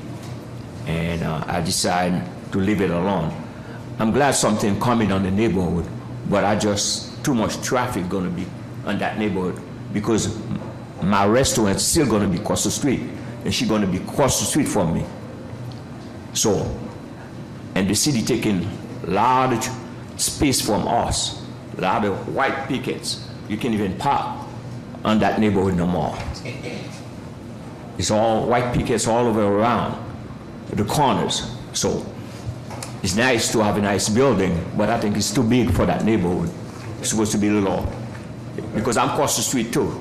Yep. We're gonna have two pizza shop across the street. Okay, thank you. Thank you. And you also here to testify? Hello, my name is, thank you members of the zoning board. My name is Ruby Reyes. I'm a direct abutter, homeowner, and occupant for the proposed development. I'm opposed to it. I'm asking for a deferral. I purchased and moved into my home in December 2013. I'm a Boston resident of 22 years and a landlord that offers real affordable housing, not as a business owner, but as a Boston resident. I'm opposed to the development because it will harm my dwelling and make my quality of life and those of the other direct abutters more difficult. My main concerns are the main concerns of the Zoning Board of Appeals, listed in the zoning code variances, which are 9. These zoning codes are put into place to protect residents like myself from dwelling harm and to preserve the quality of life in Boston. The space that is being proposed to build on is not large enough for the proposed development. It's excessive in size, and that has been the direct result of what has caused much of the opposition to this development. We went and met with other direct abutters as well. We asked them to vote on the process. Many of them support affordable housing, and that's why they were in support of it. When we explained to them that the affordable housing would be at a 70% AMI, which is a family of 4 making $75,000, they were directly opposed. They didn't understand that affordable housing was for folks that make $75,000. That area has a median income of about $55,000 to $56,000 a year. The proposed affordable housing isn't affordable for that area. Many of the residents that we spoke to were wanting to see more people have access to, who have vouchers to be able to move into that space. I explained that that's probably not going to be possible with the 70% AMI. So those are some of the opposition concerns that are around affordable housing. For myself as a direct abutter, I'm opposed to it because I believe that there will be major water damage to my home and excessive water flooding in that street. There's currently a great deal of soil there. There's 5 trees. All of that will be taken out in support of this development, and that will directly impact the water flow in that area. I did ask the developer to increase the amount of inches of water retained under the building through standard development practices. I was told that they would only use standard development practices. So that was an area of negotiation that I really was hoping wouldn't harm the entire neighborhood with more water damage. Some of the other things that directly impact my home, sorry, is just the excessive space being used. We've gone back and forth. I will say that the developer, I asked to meet with them starting in August. We didn't meet until October 5th after a Department of Neighborhood Development meeting with the TNT Association. On October 5th, we asked for the AMI to be lowered to 50. We were told no. Okay, we don't need to hear about the back and forth. What we have a proposal in front of us that we need to make a decision on. So yes, so just to wrap up really quickly, this is the church, which is also directly abutting the property. The proposed wall will go right up to the green space, essentially creating a hallway-like effect for that church. We've asked for easement area, and it's going to create safety concerns. Right here in front of that church are public parking spots that are also going to be gone. We were presented with 2 different plans. We really thought we could push for one. That was never even considered. It was just proposed to us. So we would be willing to negotiate as we've come together, and I've asked repeatedly for meetings, but unfortunately the things that are really important to us are green space. These are publicly owned parcels that are being given up, so the community benefits need to be maximized. Thank you.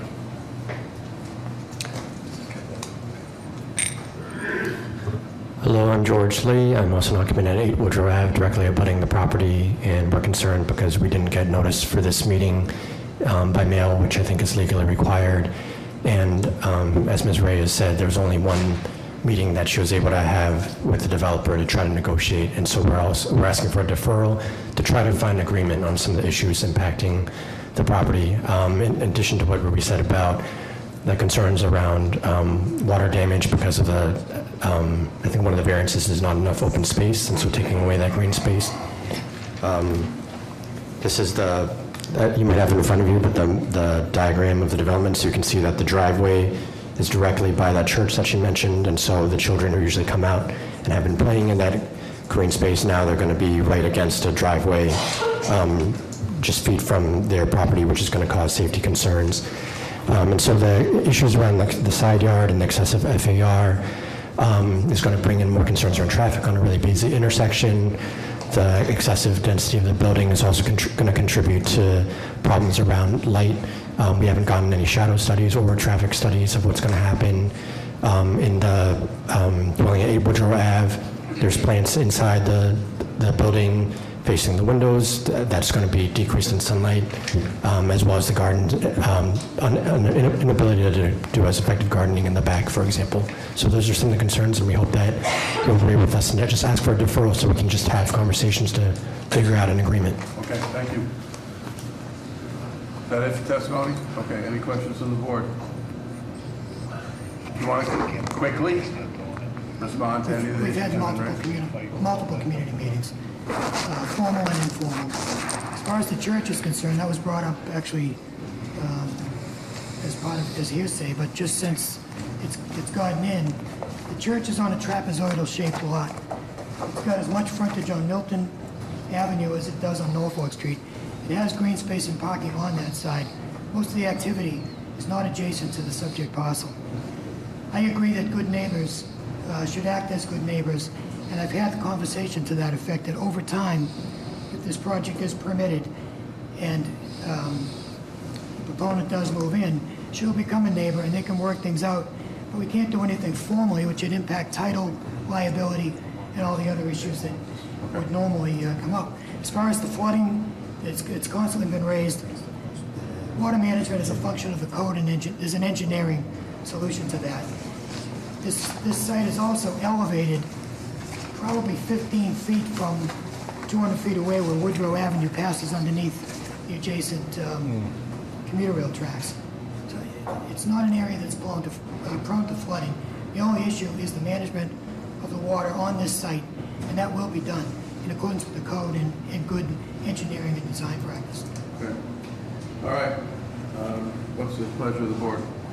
I want to make a motion to approve with continued BPDA design review. And our counselor and proponent, if you work closely with the neighborhood to make sure that, you know, that we're in lockstep and that we cooperate. I'll second. All those in favor? Aye. All opposed? Motion passes. Calling the next case, calling BOA 859-241, 48 Prescott Street. This is to erect a new single-family dwelling, proposed 2 off-street parking. The violations, Article 69, Section 8, lot area is insufficient. Article 69, Section 9, lot width is insufficient. Article 69, Section 9, the lot frontage is insufficient. Article 69, Section 9, the front yard is insufficient. Name and address for the record, please. Good afternoon. Attorney John Pulgini on behalf of the developer, Flory O'Mahony, who is sitting here with me this afternoon. So the proposal before you is to build a single-family house on a 5,000 square foot lot. The house size is 2,052 square feet. It is consistent with every other house on the street. If you guys know Prescott Street and Hyde Park, it fronts the train tracks off of Walcott Square. Going down the list of properties, every single house, including some of them multifamily 2 and 3 units, are on 5,000 square feet or less lot size. The violations, as Mr. Fortune just read out, all come down to the 5,000 as opposed to the 6,000, so it's lot frontage, lot width. As far as dimensional requirements, side yard and things like that, we meet all the requirements. Our FAR is under. 0.5 is allowed, 0.4 is the proposal. Parking, everything complies with zoning. Okay, how are the drawings, Mr. Pizzani? Drawings are adequate. Any questions for the board? Is there anybody here to speak on behalf of the project?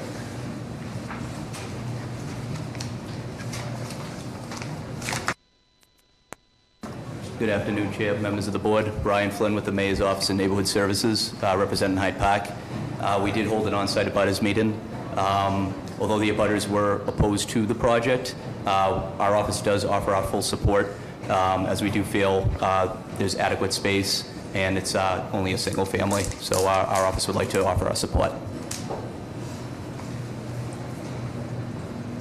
Good afternoon, Mr. Chair, members of the board. Walter Applewhite, District 5 Councilor Tim McCarthy's office. We'd also like to go on record as support. Anyone here to speak in opposition? Good afternoon. My name is Marcia Thornhill. I'm a direct abutter at 44 Prescott Street. This is the third developer over the past 7 years who attempted to develop this as a single family, similar what's being presented today. And for the very reason we oppose it, we being the abutters, because all the abutters that are around the property has opposed it. And we're concerned about the parking. The parking that they're doing goes all the way to the rear of the building, which is not consistent with the rest of Prescott Street. And in addition to that, it's no curb cut. So there will be, while they're creating off-street parking for their property, they're creating a problem with on-street parking. So they'll be taking away about 2 or 3 parking spaces because of the curb cut that they have to put there. And Prescott Street really has one side of parking, and the other side is not really conducive to parking, and it's a nightmare when it's snow removal and things like that.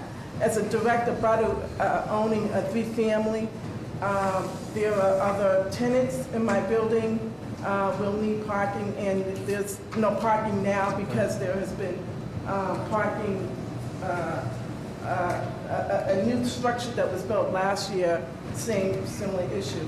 So I'm asking that you consider and continue to not support development on the site. Thank you. Describe the parking. So, one side of the street is housing, the other side of the street is train tracks. So, kind of a unique situation because the whole right side of the street is parking. There's nothing there. There are no houses there. There's nothing there. It's a fence. And you can park on and you can park on that side. And again, the parking, what the woman stated, that the parking is not like traditional on Prescott Street. We have, as you know, and everyone up here, tandem parking is not allowed. So we have parking that turns into the back for parking. So there's a driveway alongside the house. There's a driveway alongside the house with parking. And then turns in for how many spaces? For 2 spaces, which is compliant with zoning. All right. Can I have a motion, please? Partial approval. Second. BPDA design. Second. All those in favor? Aye. All opposed? Okay, motion passes. Calling BOA 799-147, 30 Thorn Street. This is to erect a 6-story, 45-unit residential building with 21 on-grade parking beneath the structure. The violations, Article 69, Section 29, off-street parking is insufficient. Article 69, Section 29, off-street loading is insufficient. Article 69, Section 9, lot area for additional dwelling units insufficient. Article 69, floor area ratio is excessive. Article 69, building height is excessive. Article 69, building height of number of stories is excessive. Article 69, usable open space is insufficient. Article 69, front yard is insufficient. Article 69, Section 9, side yard is insufficient. And Article 69, Section 9, rear yard is insufficient. Name and address for the record, please. Good afternoon, Mr. Chair, members of the board, Attorney Nick Zazula, McDermott, Quilty, and Miller, 28 State Street, Suite 802 here in Boston. With me to my left is Tim Loranger from Embark Studio, who's the architect in the project. To my right is Mark Seck from 30 Thorn LLC, who is the developer on the project. We passed out some materials and plans for your review as I briefly go through the project. I know it's been a long day. 30 Thorn Street is in a Hyde Park neighborhood of Boston. The site is approximately 10,821 square feet. It's been long vacant, overgrown, and underutilized. It's located near the end of a dead-end street. Thorn Street's a dead-end street. That dead ends at the top against the BHA Hassan apartment building, and it's just off of River Street, which is a main thoroughfare between Mattapan and Hyde Park, where there are numerous multifamily residential buildings along River Street. It's a little bit of a unique site. It actually has no rear abutters. It abuts to the rear against the MBTA commuter rail tracks for the Franklin and Fairmount line.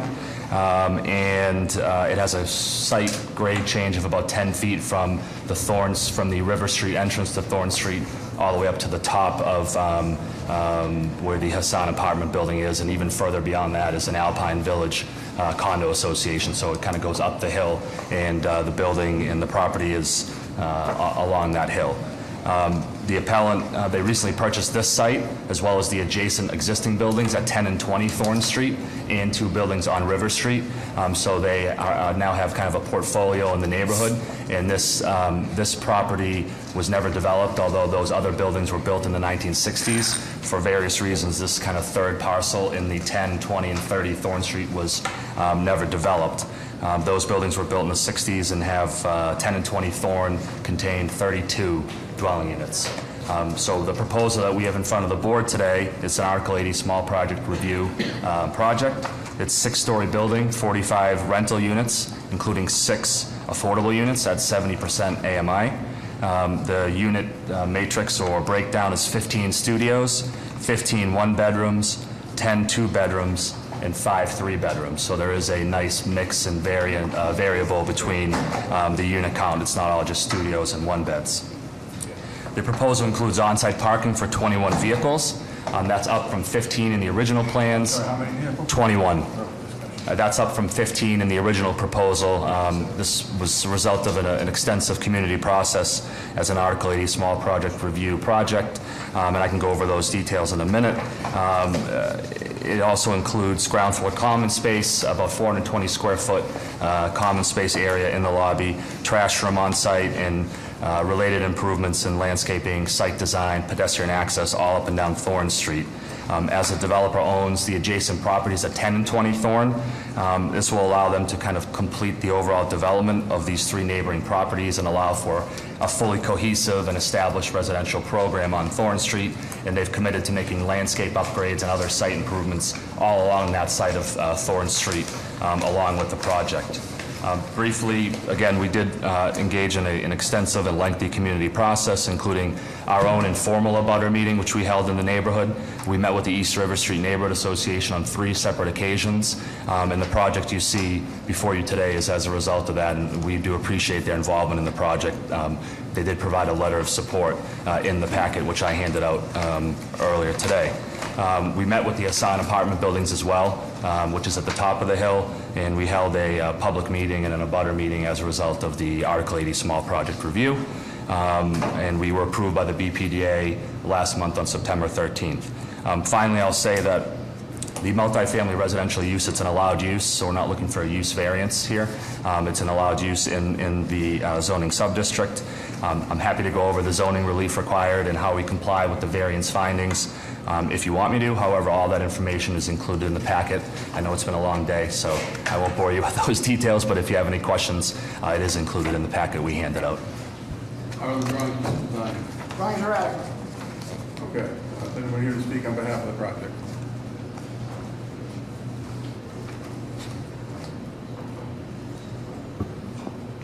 Good afternoon. Brian Flynn with Mays Office and Neighborhood Services. I'd like to go on record in support of this proposal.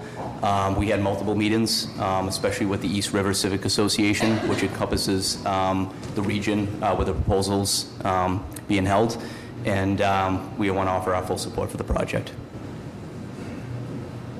Good afternoon, Walter Applewhite, Council McCarthy's office. We'd also like to go on record as support. Mr. Chair, members of the board, Megan Camello from Anissa Asabi George's office. We'd like to go on record and support. Thank you. Mr. Chairman, members of the board, Michael Perez with the carpenter proceeding. I'd like to go on record and support this project. Can I have a motion, please? Oh, is there any, I'm sorry, is anyone here to speak in opposition? Motion for approval of BPDA design review. Second. All those in favor? Aye. Aye. All those in the opposition? Motion passes. Thank you very, very much. Calling BOA 815-874, 37 Pond Circle. This is consolidated assessors parcel, currently 37 Pond Circle, then subdivided into two lots, A and B as shown in the subdivision. After the subdivision, Lot A is now to have 21,154 square feet, and the address is to be known as 37 Pond Circle. Lot B is to now have 10,000 square feet, and the address is to be known as 35 Pond Circle. This is also to confirm legal use and occupancy of an existing one-family building on Lot B, and subdivision plan as one family building. No work to be done. Violations, Article 55, Section 9. Lot frontage is insufficient. Name and address for the record, please. Kevin Leary, 50 Franklin Street, counsel for the applicant. With me is Ronald Lucas, who with his wife, Eleanor Lucas, have lived at this address for the past 30 years. There's a singular variance required for what they want to do here. They presently have a 31,154 square foot lot on Pond Circle, off Pond Street in Jamaica Plain. They are seeking to, for at some future time, to build a smaller house for themselves. So it's subdivided, consolidated the lot and subdivided it into two lots. One of them will be a 10,000 square foot lot on which the house would be built, and that house would be zoning compliant when done. The remaining house is deficient only in frontage. The frontage on Pond Circle is 70, required is 70, they have 35. And that's the only variance required. There's been community meetings on this. It went before the Jamaica Hills Association, went before the Jamaica Plain Neighborhood Council, zoning committee, and letters to that effect approval were submitted. The only thing I would note is in the Mr. Santana's letter at the end, it basically says they want us to confirm that the remaining house, which is the present house where they live, is a single family, will remain a single family, but it should be Lot A on the next to the last line, not Lot B. I talked to Mr. Santana, he said just present that to the board and say, correct it via what we're doing now. Okay. So the variance again is triggered by the subdivision, not by any work to be done. Okay. Mr. Mazzani, how are the drawings? Drawings adequate. Okay. Is there anyone here to speak on behalf of the applicant? Good afternoon, Alex Valdez, Mayor's Office of Neighborhood Services. I would like to go on record to support. We did have an abutters meeting on site, and our abutters came as well, offer their support, and I would like to echo the Jamaica Plain Neighborhood Council support as well. Anyone here to speak in opposition? Can I have a motion? Motion for approval. Second. All those in favor? Aye. All opposed? Motion carries. Thank you. Calling BOA 826-211, 93 Westchester Road. This is to construct a new two-story kitchen addition in rear of the existing home and expand living space into the basement. The violation is Article 55, Section 9, the floor-to-area ratio is excessive, and Article 55, Section 9, the rear yard is insufficient. Name and address for the record, please. 93 Westchester Road, Jamaica Plain. My name is David Puciara. I'm the owner and occupant, and this is my architect, Stephen Riley. Okay, could you describe the project, please? Sure, Mr. Chairman and members of the board, thank you for meeting with us today. So the proposal today is for a small kitchen addition that is one story at the first level and a basement level as well. We're looking for a variance on FAR. The existing FAR at the property now is 0.36. We're looking for 0.398. We're also in violation of the rear setback. Currently, there's an addition on the property that sits 9 feet from the property line. We're looking to do an addition that's approximately 8 by 21 and maintains that approximately 9-foot setback line at the rear of the property. So that little currently existing part that extends toward the rear, that's coming out? That's coming out and being replaced by this new addition, that's correct. How the drawings, Mr. Pisani? Drawings are adequate. Any questions from the board? Is there anybody here to speak in favor of the proposal? Members of the board, Alexandra Valdez, Mayor's Office of Neighborhood Services. We would like to go on record to support and also echo the Jamaica Plain Neighborhood Council support. Hello, Mr. Chair, members of the board. Will Poff Webster from City Council Matt O'Malley's office. We would also like to go on record in support. Thank you. Mr. Chair, members of the board, Paul Sullivan, Mayor City Council Michael Flaherty, Council to go on record in support. Councilor Anissa Sabi George, the councilor would like to go on record in support. Is there anyone here to speak in opposition? Can I have a motion, please? Motion approval. Second. All those in favor? Aye. All opposed? You're all set. Thank you. Thank you. We got the last case at 10:30. It's now 2 o'clock. We're doing pretty good. Calling BOA 840072, 3-7 Washington Street. This is a demolition of an existing commercial office building and gas station to erect a 5-story, 115-unit residential building with one below grade level of parking. This is car sharing service, 6 car spaces, and first floor retail. The violation is Article 51, Section 16, a multifamily dwelling is conditional. Article 51, Section 16, the car sharing, 6 car spaces is forbidden. Article 51, Section 17, the floor to area ratio is excessive. Article 51, Section 17, the height is excessive. Article 51, Section 17, the front yard is for special provisions for corner lots. And Article 51, Section 17, the rear yard is insufficient. Name and address for the record, please. Good afternoon, Mr. Chairman and members of the board. My name is Mel Schuman, 189 Elliott Street in Brookline. I am the legal counsel for the developer, one of whom is with me today, Justin Krebs. Also have the architect for the project, James Gray, from Stantec here as well. We'll try to be brief. Thank you. The project is located, you have the materials there, it's located on Washington Street at the corner of Corey Road. The Whole Foods supermarket is across the street. It's at the bottom of Corey Hill, basically. This project has been germinating for a long time, so we're very excited to be here today, although we were probably a little more excited a few hours ago, but you were as well. In any event, I think we feel. the zoning relief that we're seeking for the project, I'll run quickly through it. We need a conditional use permit for residential use. This is an appropriate location for residential use. There are residences all around. We also need variances. Well, the first variance we need is for a car sharing service, something like Zipcar, which is something really that people wanted in the project, but it's treated like a car rental agency, so it's actually a forbidden use. So we also need a variance for that. We need a variance for the FAR, which is 2.55. The required FAR is 1. For height, which is at 69 feet 11 inches, the requirement is 35. We have no rear yard, and there is a 20-foot rear yard requirement, so we also need a variance for that. And then finally, the way that ISD interprets the corner lot provisions in this area requires us to have a setback on the front yard along Corey Road, which we are not providing. Typically, the front yard requirement would be 0, which we would be in compliance with.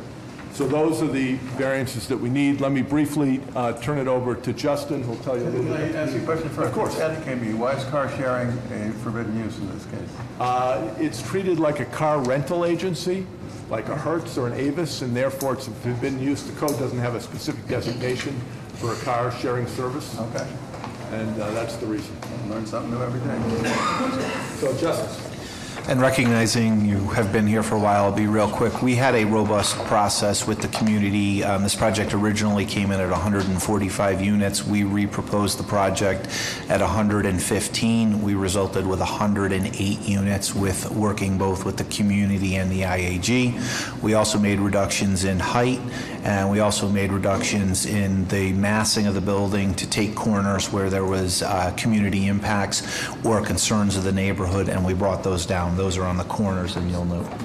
And the one piece that we did through the process also was made the election to go to 18% on the affordable, 16%, I'm sorry, for a total of 18 units on the affordable housing, providing additional affordable housing. Broken up? The units are broken up. I'll let James speak with the...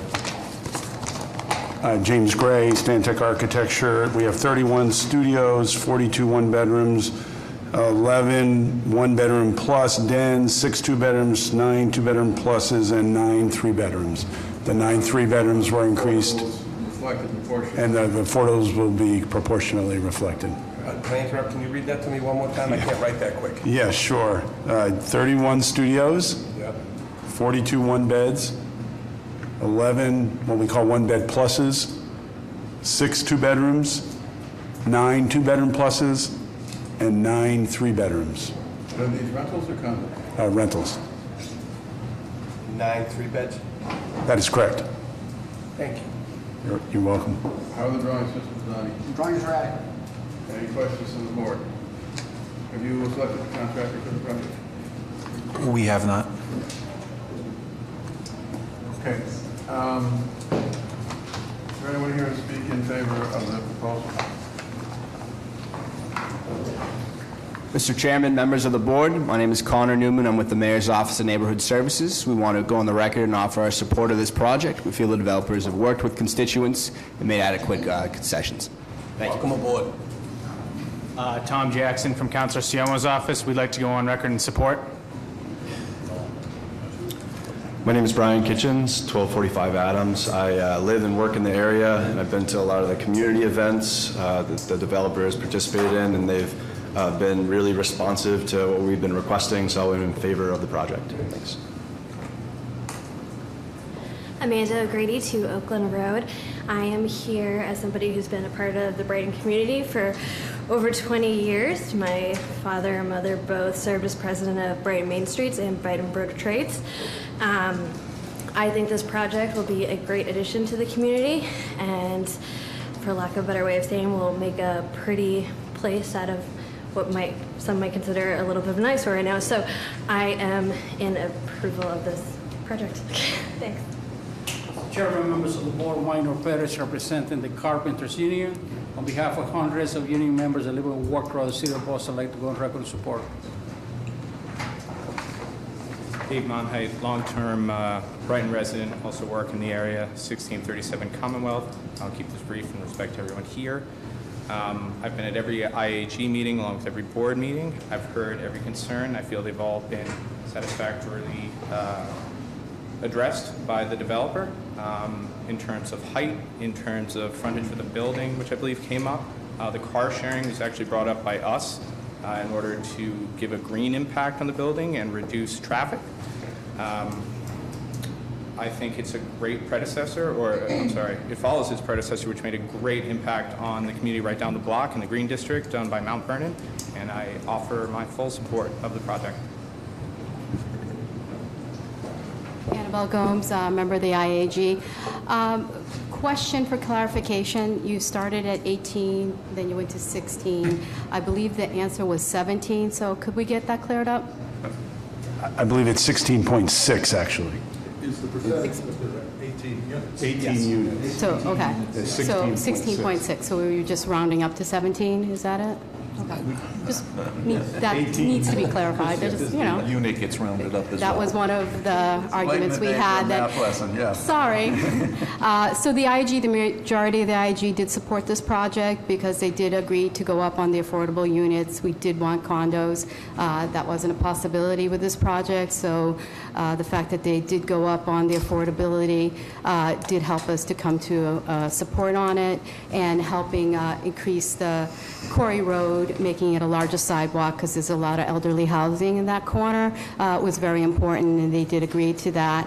The BAIA, we voted not to support it, and that was prior to them agreeing on increasing the affordable units as we asked, and correcting Corey Road and stepping back the back design of the building so it doesn't shadow the houses up above. So we never got to retake a vote, but those were requests that we did ask, and they did do them. Thank you. My name's Michael Clark. I also served on the IAG. Just wanted to speak in support of the project. Felt the developers were very responsive to the requests of the IAG, specifically in response to design and streetscape considerations. This project would represent a massive improvement over the existing site itself, which is currently mostly a service station. A lot of housing pressure exists on existing residents of Brighton, and introducing over 100 new units in the neighborhood will help a lot of, in my opinion, middle-income individuals and families be able to enjoy many of the amenities that living in Brighton has to offer. Thank you. Thank you. Anyone here to speak in opposition? Can I have a motion? Motion for approval, BPDA design review. Second. All those in favor? Aye. All opposed? Okay, motion passes. Thank you. It is really late. We have just the 11:30 rediscussions to go, but a board member has asked for a brief break. So we will take 5 minutes and reconvene.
Aye. Opposed? Okay.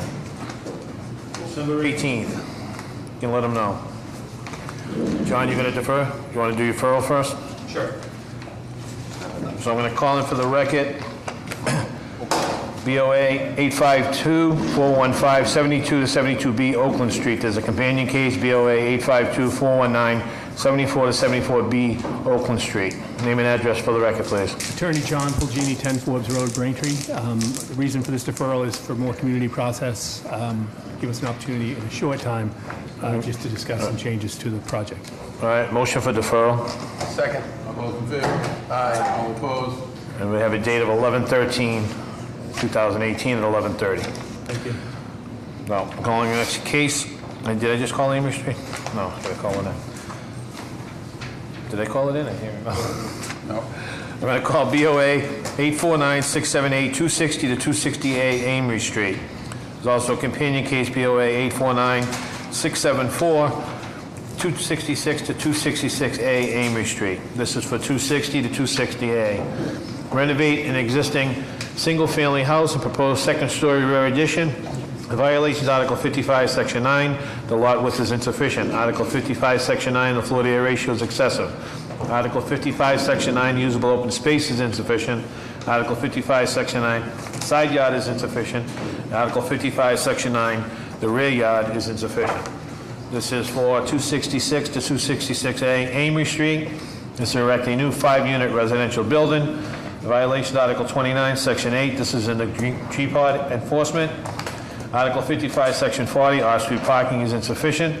Article 55, Section 40, off-street parking design. Article 55, Section 8, a multifamily dwelling is forbidden. Article 55, Section 9, the lot area for additional dwelling unit is insufficient. Article 55, Section 9, the floor to area ratio is excessive. Article 55, Section 9, the usable open space is insufficient. Article 55, Section 9, the front yard is insufficient. Article 55, Section 9, the side yard is insufficient.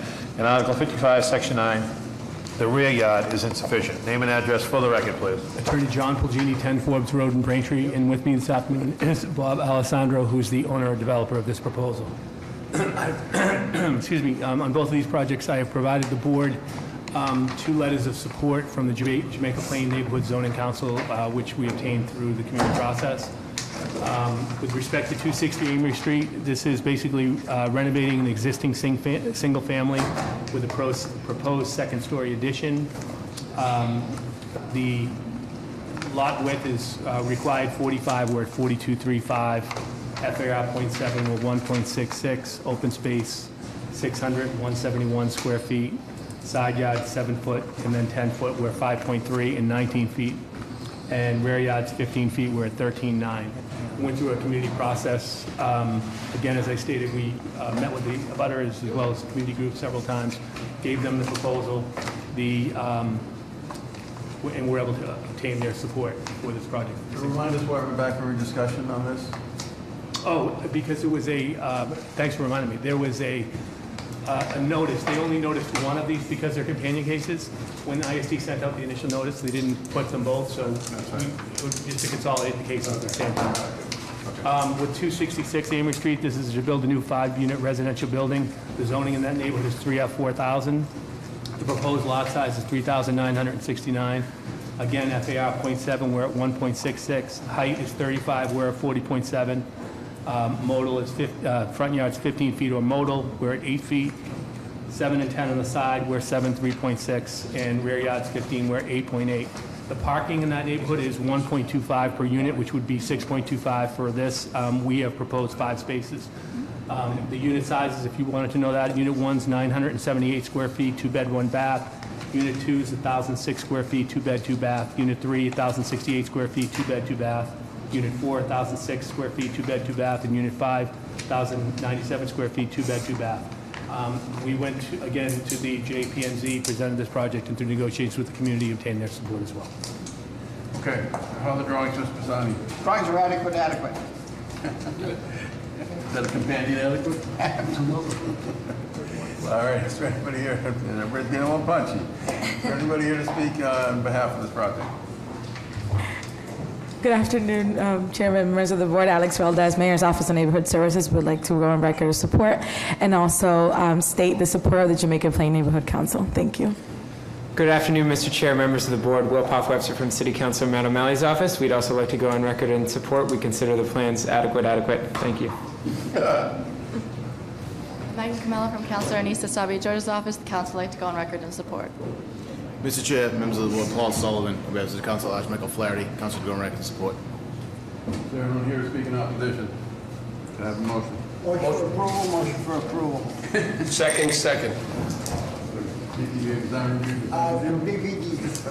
BPDA. Second. All those in favor? Aye. All opposed? Motion carries. Calling the next case, calling BOA 817-801, 16 Marmion Street. This is to take down existing single-family structure and replace it with 5-unit building and under building parking. The violation of Article 50, Section 40, off-street parking is insufficient. Article 55, Section 8, a multifamily dwelling is forbidden. Article 55, Section 9, a lot area for additional dwelling units is insufficient. Article 55, Section 9, the floor-to-area ratio is excessive. Article 55, Section 9, the usable open space is insufficient.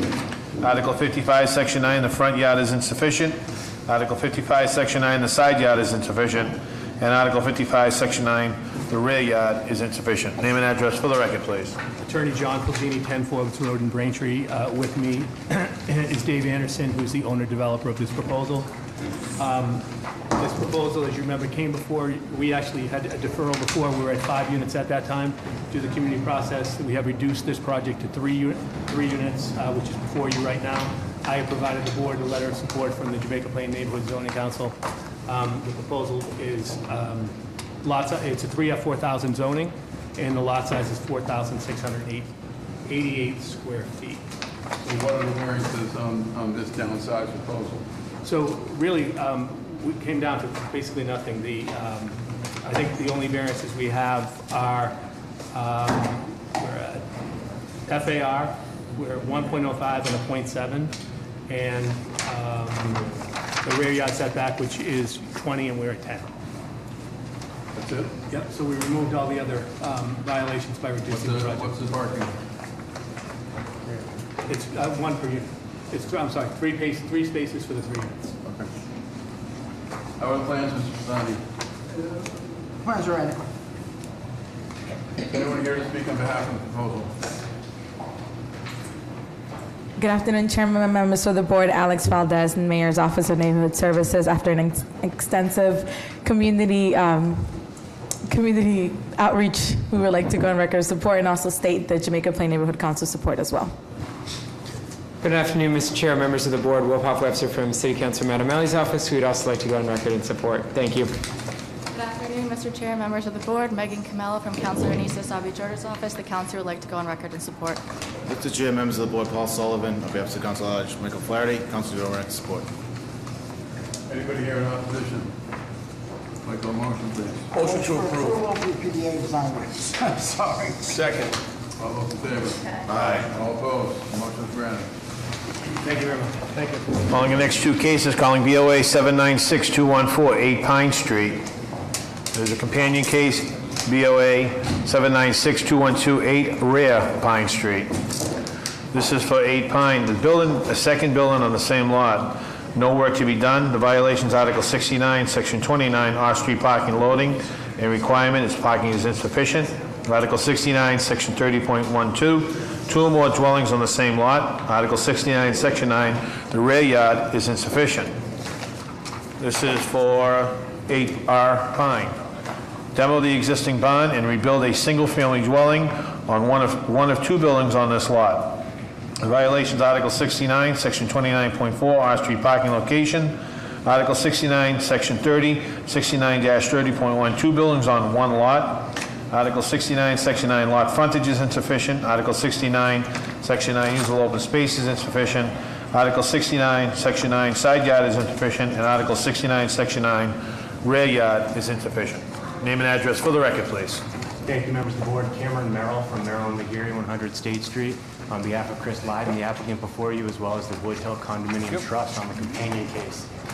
Members of the board, this is a case which has been to the board in the past to put it out there before you.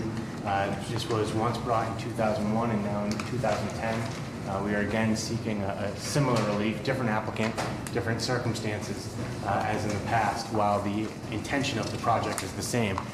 This garage was previously part of the property with an adjacent property from what we can tell based upon the design. It was then incorporated into the Wood Hill condominium as Unit 4 of the condominium. It currently sits on the Wood Hill condominium land. The barn is, for lack of a better term, falling apart. It is the residence of rodents and raccoons, and it desperately needs care and attention. It's an eyesore, it's a hazard, and it needs work. Chris Lydon, the applicant before you, investigated what could be done to restore this barn, and essentially, as you can see in the pictures before you, which is why I wanted to present that, there's really nothing much that can be done. The relief that's being sought today, while there are several variances, the actual extent of the variances are pretty insignificant. We have a FAR overage of 0.05. Keep in mind this is a structure that's already there. It was being used for storage in the past. The rear setback is the most significant of the variances being requested. However, I'd suggest that that's mitigated by the fact that there's a severe downslope behind the lot.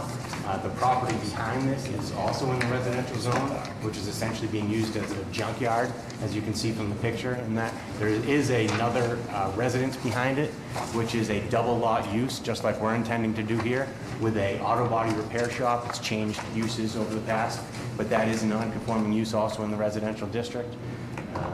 There's one additional parking space that's being added, but right now the residence uses 3, so in essence we're adding 1 parking space for this single-family use.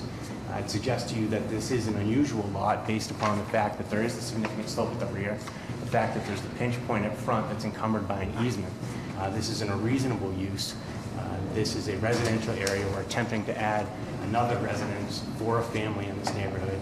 There will be minimal impact upon the surrounding community. It's tucked into the rear. A family will certainly have less impact than a barn, whatever the use of a barn might be in today's age, if they do want to actually use it for what its intended purposes or its permanent purposes today. So I'd suggest that the project which Mr. Lydon has placed before you is reasonable and would have minimal impact, and it is a more fair use of the code considering that it's creating a non-conforming use into a conforming use in the district. Can you remind us why you're back for rediscussion? I don't know the circumstances of the, why we're back for rediscussion at this point. Yeah. There was a desire to propose a landscaping plan, which I did pass up. As you can see, the applicant is going to line the abutting property with arborvitaes. There are some opponents to the project. While I did hand up several letters of support from the mainly owners of the actual condominium on the lot, who in theory are the most impacted by this project. They'd love to see this happen. 2 are here. 1's going to speak to you. 1 unfortunately had to leave. The direct abutter to the left is neutral. He informed us that he did originally sign a opposition letter, but did so and changed his mind. He remains neutral at this point. But the main opposition is coming from the property, which is actually 2 houses over, but has a yard that shares the back, and the property down the hill, what the excess flow from the auto body repair and the dual lot, and I'm expecting you'll hear from them. Okay. So that's my Other drawings, Mr. Pizzani. They're reasonable. Let me ask you a question. How long has your client owned this property? It will be 2 years in March. Okay. Do you know how long the previous owner owned it? That I don't know. It was converted to a condominium. Okay. When was it converted to the condominium? I believe, I would guesstimate 6 or 7 years. Okay. So the property was owned for a while, included in the property of the front building, the condominium, and the back building, the barn. I guess what I'm trying to get to is this a simple case of demolition by neglect? That is that collectively everybody just let the barn fall apart, then to be able to come here and say, oh, it's falling apart, now have mercy on us. So I can tell you a little bit of the history. There was an owner that was an absentee owner that was using the barn, we think, for automobile collection, restoration, something along those lines. Unfortunately, the gentleman failed to pay his condominium fees. There was a long, drawn-out litigation to foreclose on it. So He's not part of this group. So who then does actually own the barn? Mr. Lett. Okay. As a separate fee entity? As a unit of the condominium, As his a- condo. So one of the reasons that the condominium members want this to be perpetual residence is because we inject much needed income to the association, which is also having some repair issues itself. Okay. So the injection of funds would allow the association, which can be a complete landscaping effort of the entire yard lot. Thank you. I understand. Okay. Is there anybody here to speak in favor of the project? Good afternoon, members of the board. Brian Flynn with the Mayor's Office of Neighborhood Services. I want to go on record in support of this proposal. Our office did receive a letter with 13 signatures in opposition to the project. With that being said, it was originally deferred as privacy was the main complaint stated by the residents. I do feel that in good faith, they have reached back out and they made adequate changes to the landscape design with increased greenery, privacy bushes, things like that, that we do feel is reasonable. So I want to go on record in support. Thank you. Good afternoon, members of the board. Walter Applewhite, Council McCarthy's office would also like to go on record of support.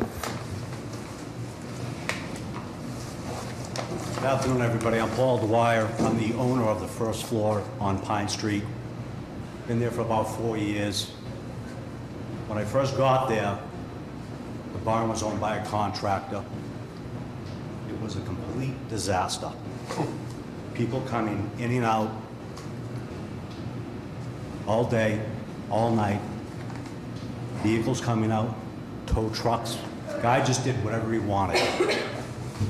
Now, not only did he not pay his taxes, he wouldn't pay us the condo fees. Unfortunately, the people that were living on the second and third floor, it's just a triple deck. We all own the floors. They didn't have the money to get rid of this guy. So I had to take my money to bring this guy to court just to get him out of it. So obviously, I inherited somewhat of a mess. Now, he basically, so when that happened, I met Mr. Lyden, very responsible. The best bet is to turn this into a small house. We're not talking about putting up a monstrosity of a 3 or 4 level building. It's not a big deal. We have a huge driveway. There's plenty of parking. My neighbors are objecting to there's no parking. There's plenty of parking in our driveway, I should say, on Pine Street. Some of their concerns are that the barn is just going to create too much noise for the construction. Either way, it's coming down, because it's about to fall down.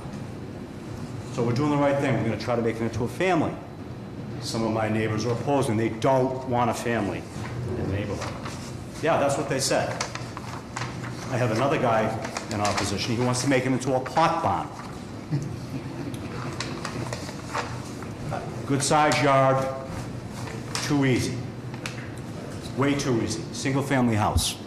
Help me out a lot. I know some of this is, all right, please, this is. I understand. Okay, all right. Renovating the barn will decrease green space.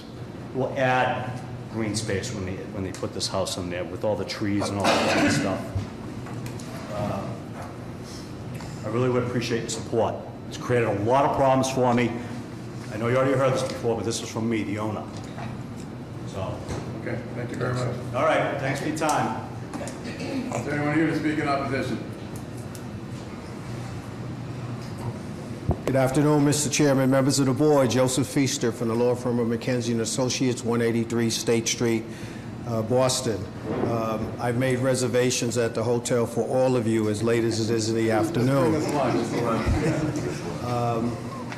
I heard what counsel for the developer has made. I'm representing a number of the abutters, and there are some here to speak, and I know with the benefit of time, the interest of time, we will probably have one person speak and then put the other names on the record for you. Council seems to suggest, well, there's 2 things that are suggested here. I know that historically this board has been in opposition to pork chop lots. And that's what this one is.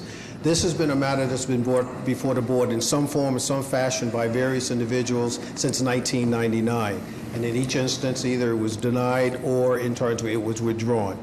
So there's some evidence that in terms of this has been something that, and efforts have been made in order to do this.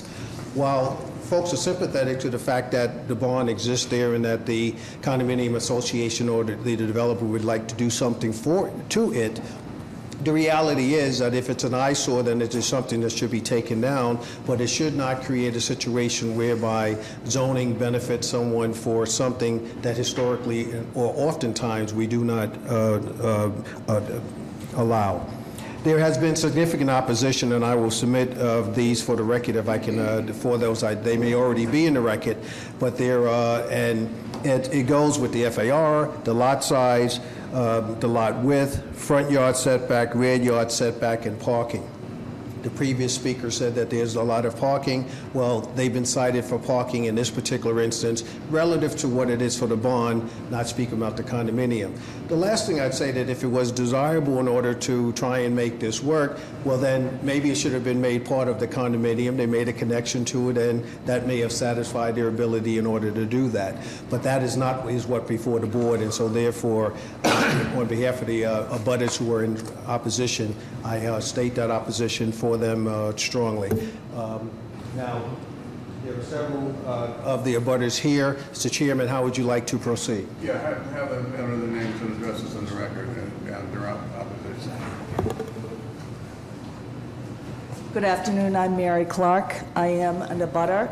I live at 65 Maple Street, and my primary opposition to the project is that there's insufficient side yard setback, and I think there are other topographical problems with this site. It's a very small backyard, and it's too small. I think getting water and sewer down there or doing telephone utility poles would be a real problem, but primarily it's out of compliance with setback on two sides. Thank you very much. Thank you. Again, please put your name and address on the record and just indicate your opposition. Hi, my name is Debbie Gerke. I live at 87 Walnut Street. My rear property line abuts 8R Pine.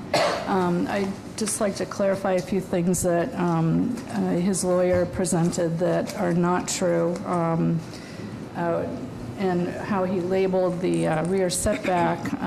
It's only 3 feet 6 inches between the current rear wall of that barn and the rear property line. And the proposal is to replace a house in that exact same location.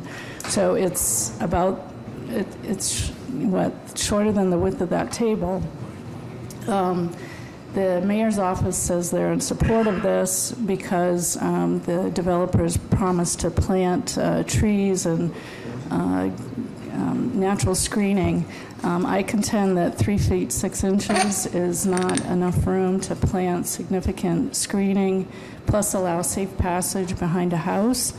I view it, even if he does do that it can be very temporary with landscaping. I've seen this many other times before where as soon as a property is sold, if the new owner doesn't like it, they can come in and chop everything down. That whole hillside is bedrock. It is difficult to plant decent types of greenery there and get it to grow properly.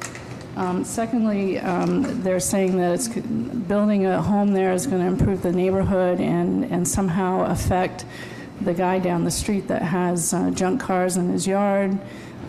He also, the lawyer said something about my property being broken up into two separate things. The auto repair shop at the bottom of Walnut Street, that's been there since the late 20s, and it was permitted as auto repair, and it's been used as auto repair since that time.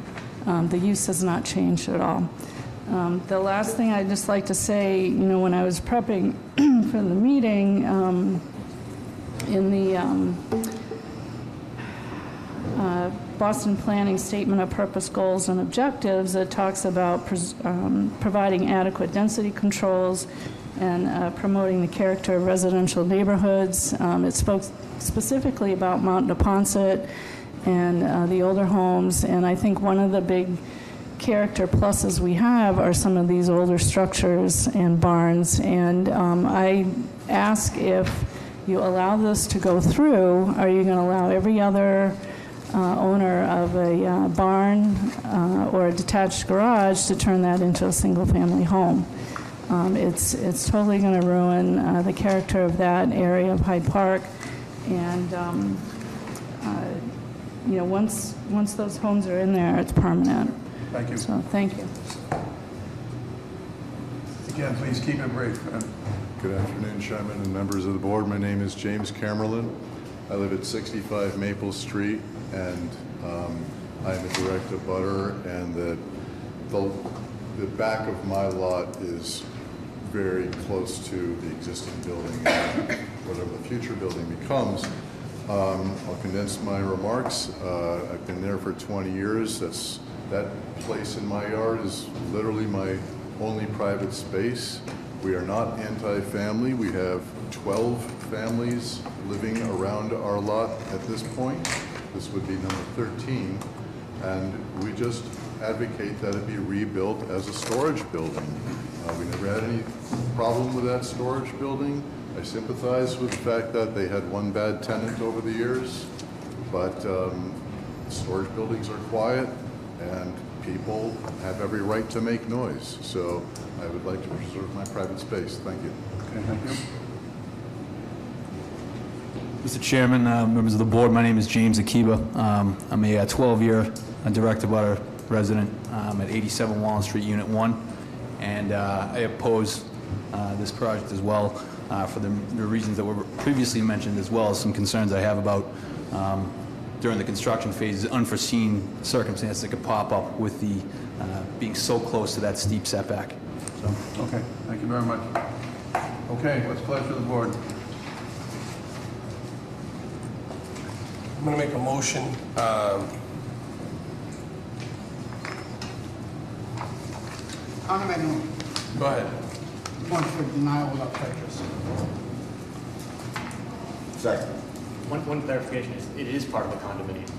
There was a reference that it's not part of the condominium. It is part of the condominium. It's unit 4 of a 4-unit condominium. It's not a standalone. Okay. There is a motion, and is here a second? Second. There's a motion for denial without prejudice, and a second. All those in favor? Aye. Aye. All those opposed?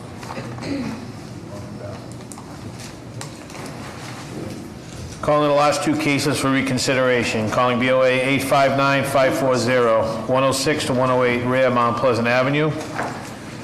Case BOA 859-598, 108 Mount Pleasant Avenue. I recuse myself. Name and address for the record, please. Good afternoon, Attorney John Fulgini, 10 Forbes Road in Braintree. Thank you for taking the time to hear this. This is a request for reconsideration or a possible new hearing with respect to the properties 106, 106A Mount Pleasant Avenue and 108 Mount Pleasant Avenue. This project was, these proposals were heard before the board. Hold on a second, John. Could you take your conversation outside, please? Thank you. These proposals were heard before the board on August 28, 2018. At that time, one of the members did recuse himself from hearing this matter. And as a result, the proposal had 4 in support, 2 was opposed, and as a result, it didn't get the required 5 that was needed for approval. We weren't advised at that time that we were entitled to have a full complement to the board, and we respectfully request that the board reconsider its early decision and allow us to come before the board at a later date to present this matter. Okay, so you want a deferral? Excuse me? It's already been heard. It was heard back on August 28th, and at that point, board member left, recused himself. Got it. And okay, got it. We just have the same situation. Yeah, we have the same situation. We got a 5-member board now. It's almost like a 4-member board today, so yeah. Well, I'll have to vote on a motion. Okay. So you're looking for a motion for deferral? Or you're looking for a motion to go move Motion for reconsideration for a new hearing. I'd like to make a motion for reconsideration. I'll second it. Second. All those in favor? Aye. Opposed? Okay. Thank you. It's been a long day. Thanks a lot. Oh, well, okay, now, all that that says is that we will reconsider it. Okay? I think we need a second motion that says as to what is it that we are reconsidering. And in this case, it went through and had a full discussion, as almost everything that comes before us as a discussion. So, based on that and based on, I think, my remembrance and our total remembrances of the case, I'd like to make a motion, in fact, to grant approval with BPDA design review. Okay. So there's a motion to grant approval of BPDA design review. There's a second. All those in favor? Aye. Aye. Then I'll vote aye as well. Okay, the motion passes. Thank you very much. With that, ladies and gentlemen, see you Thursday. Hearing to emergency.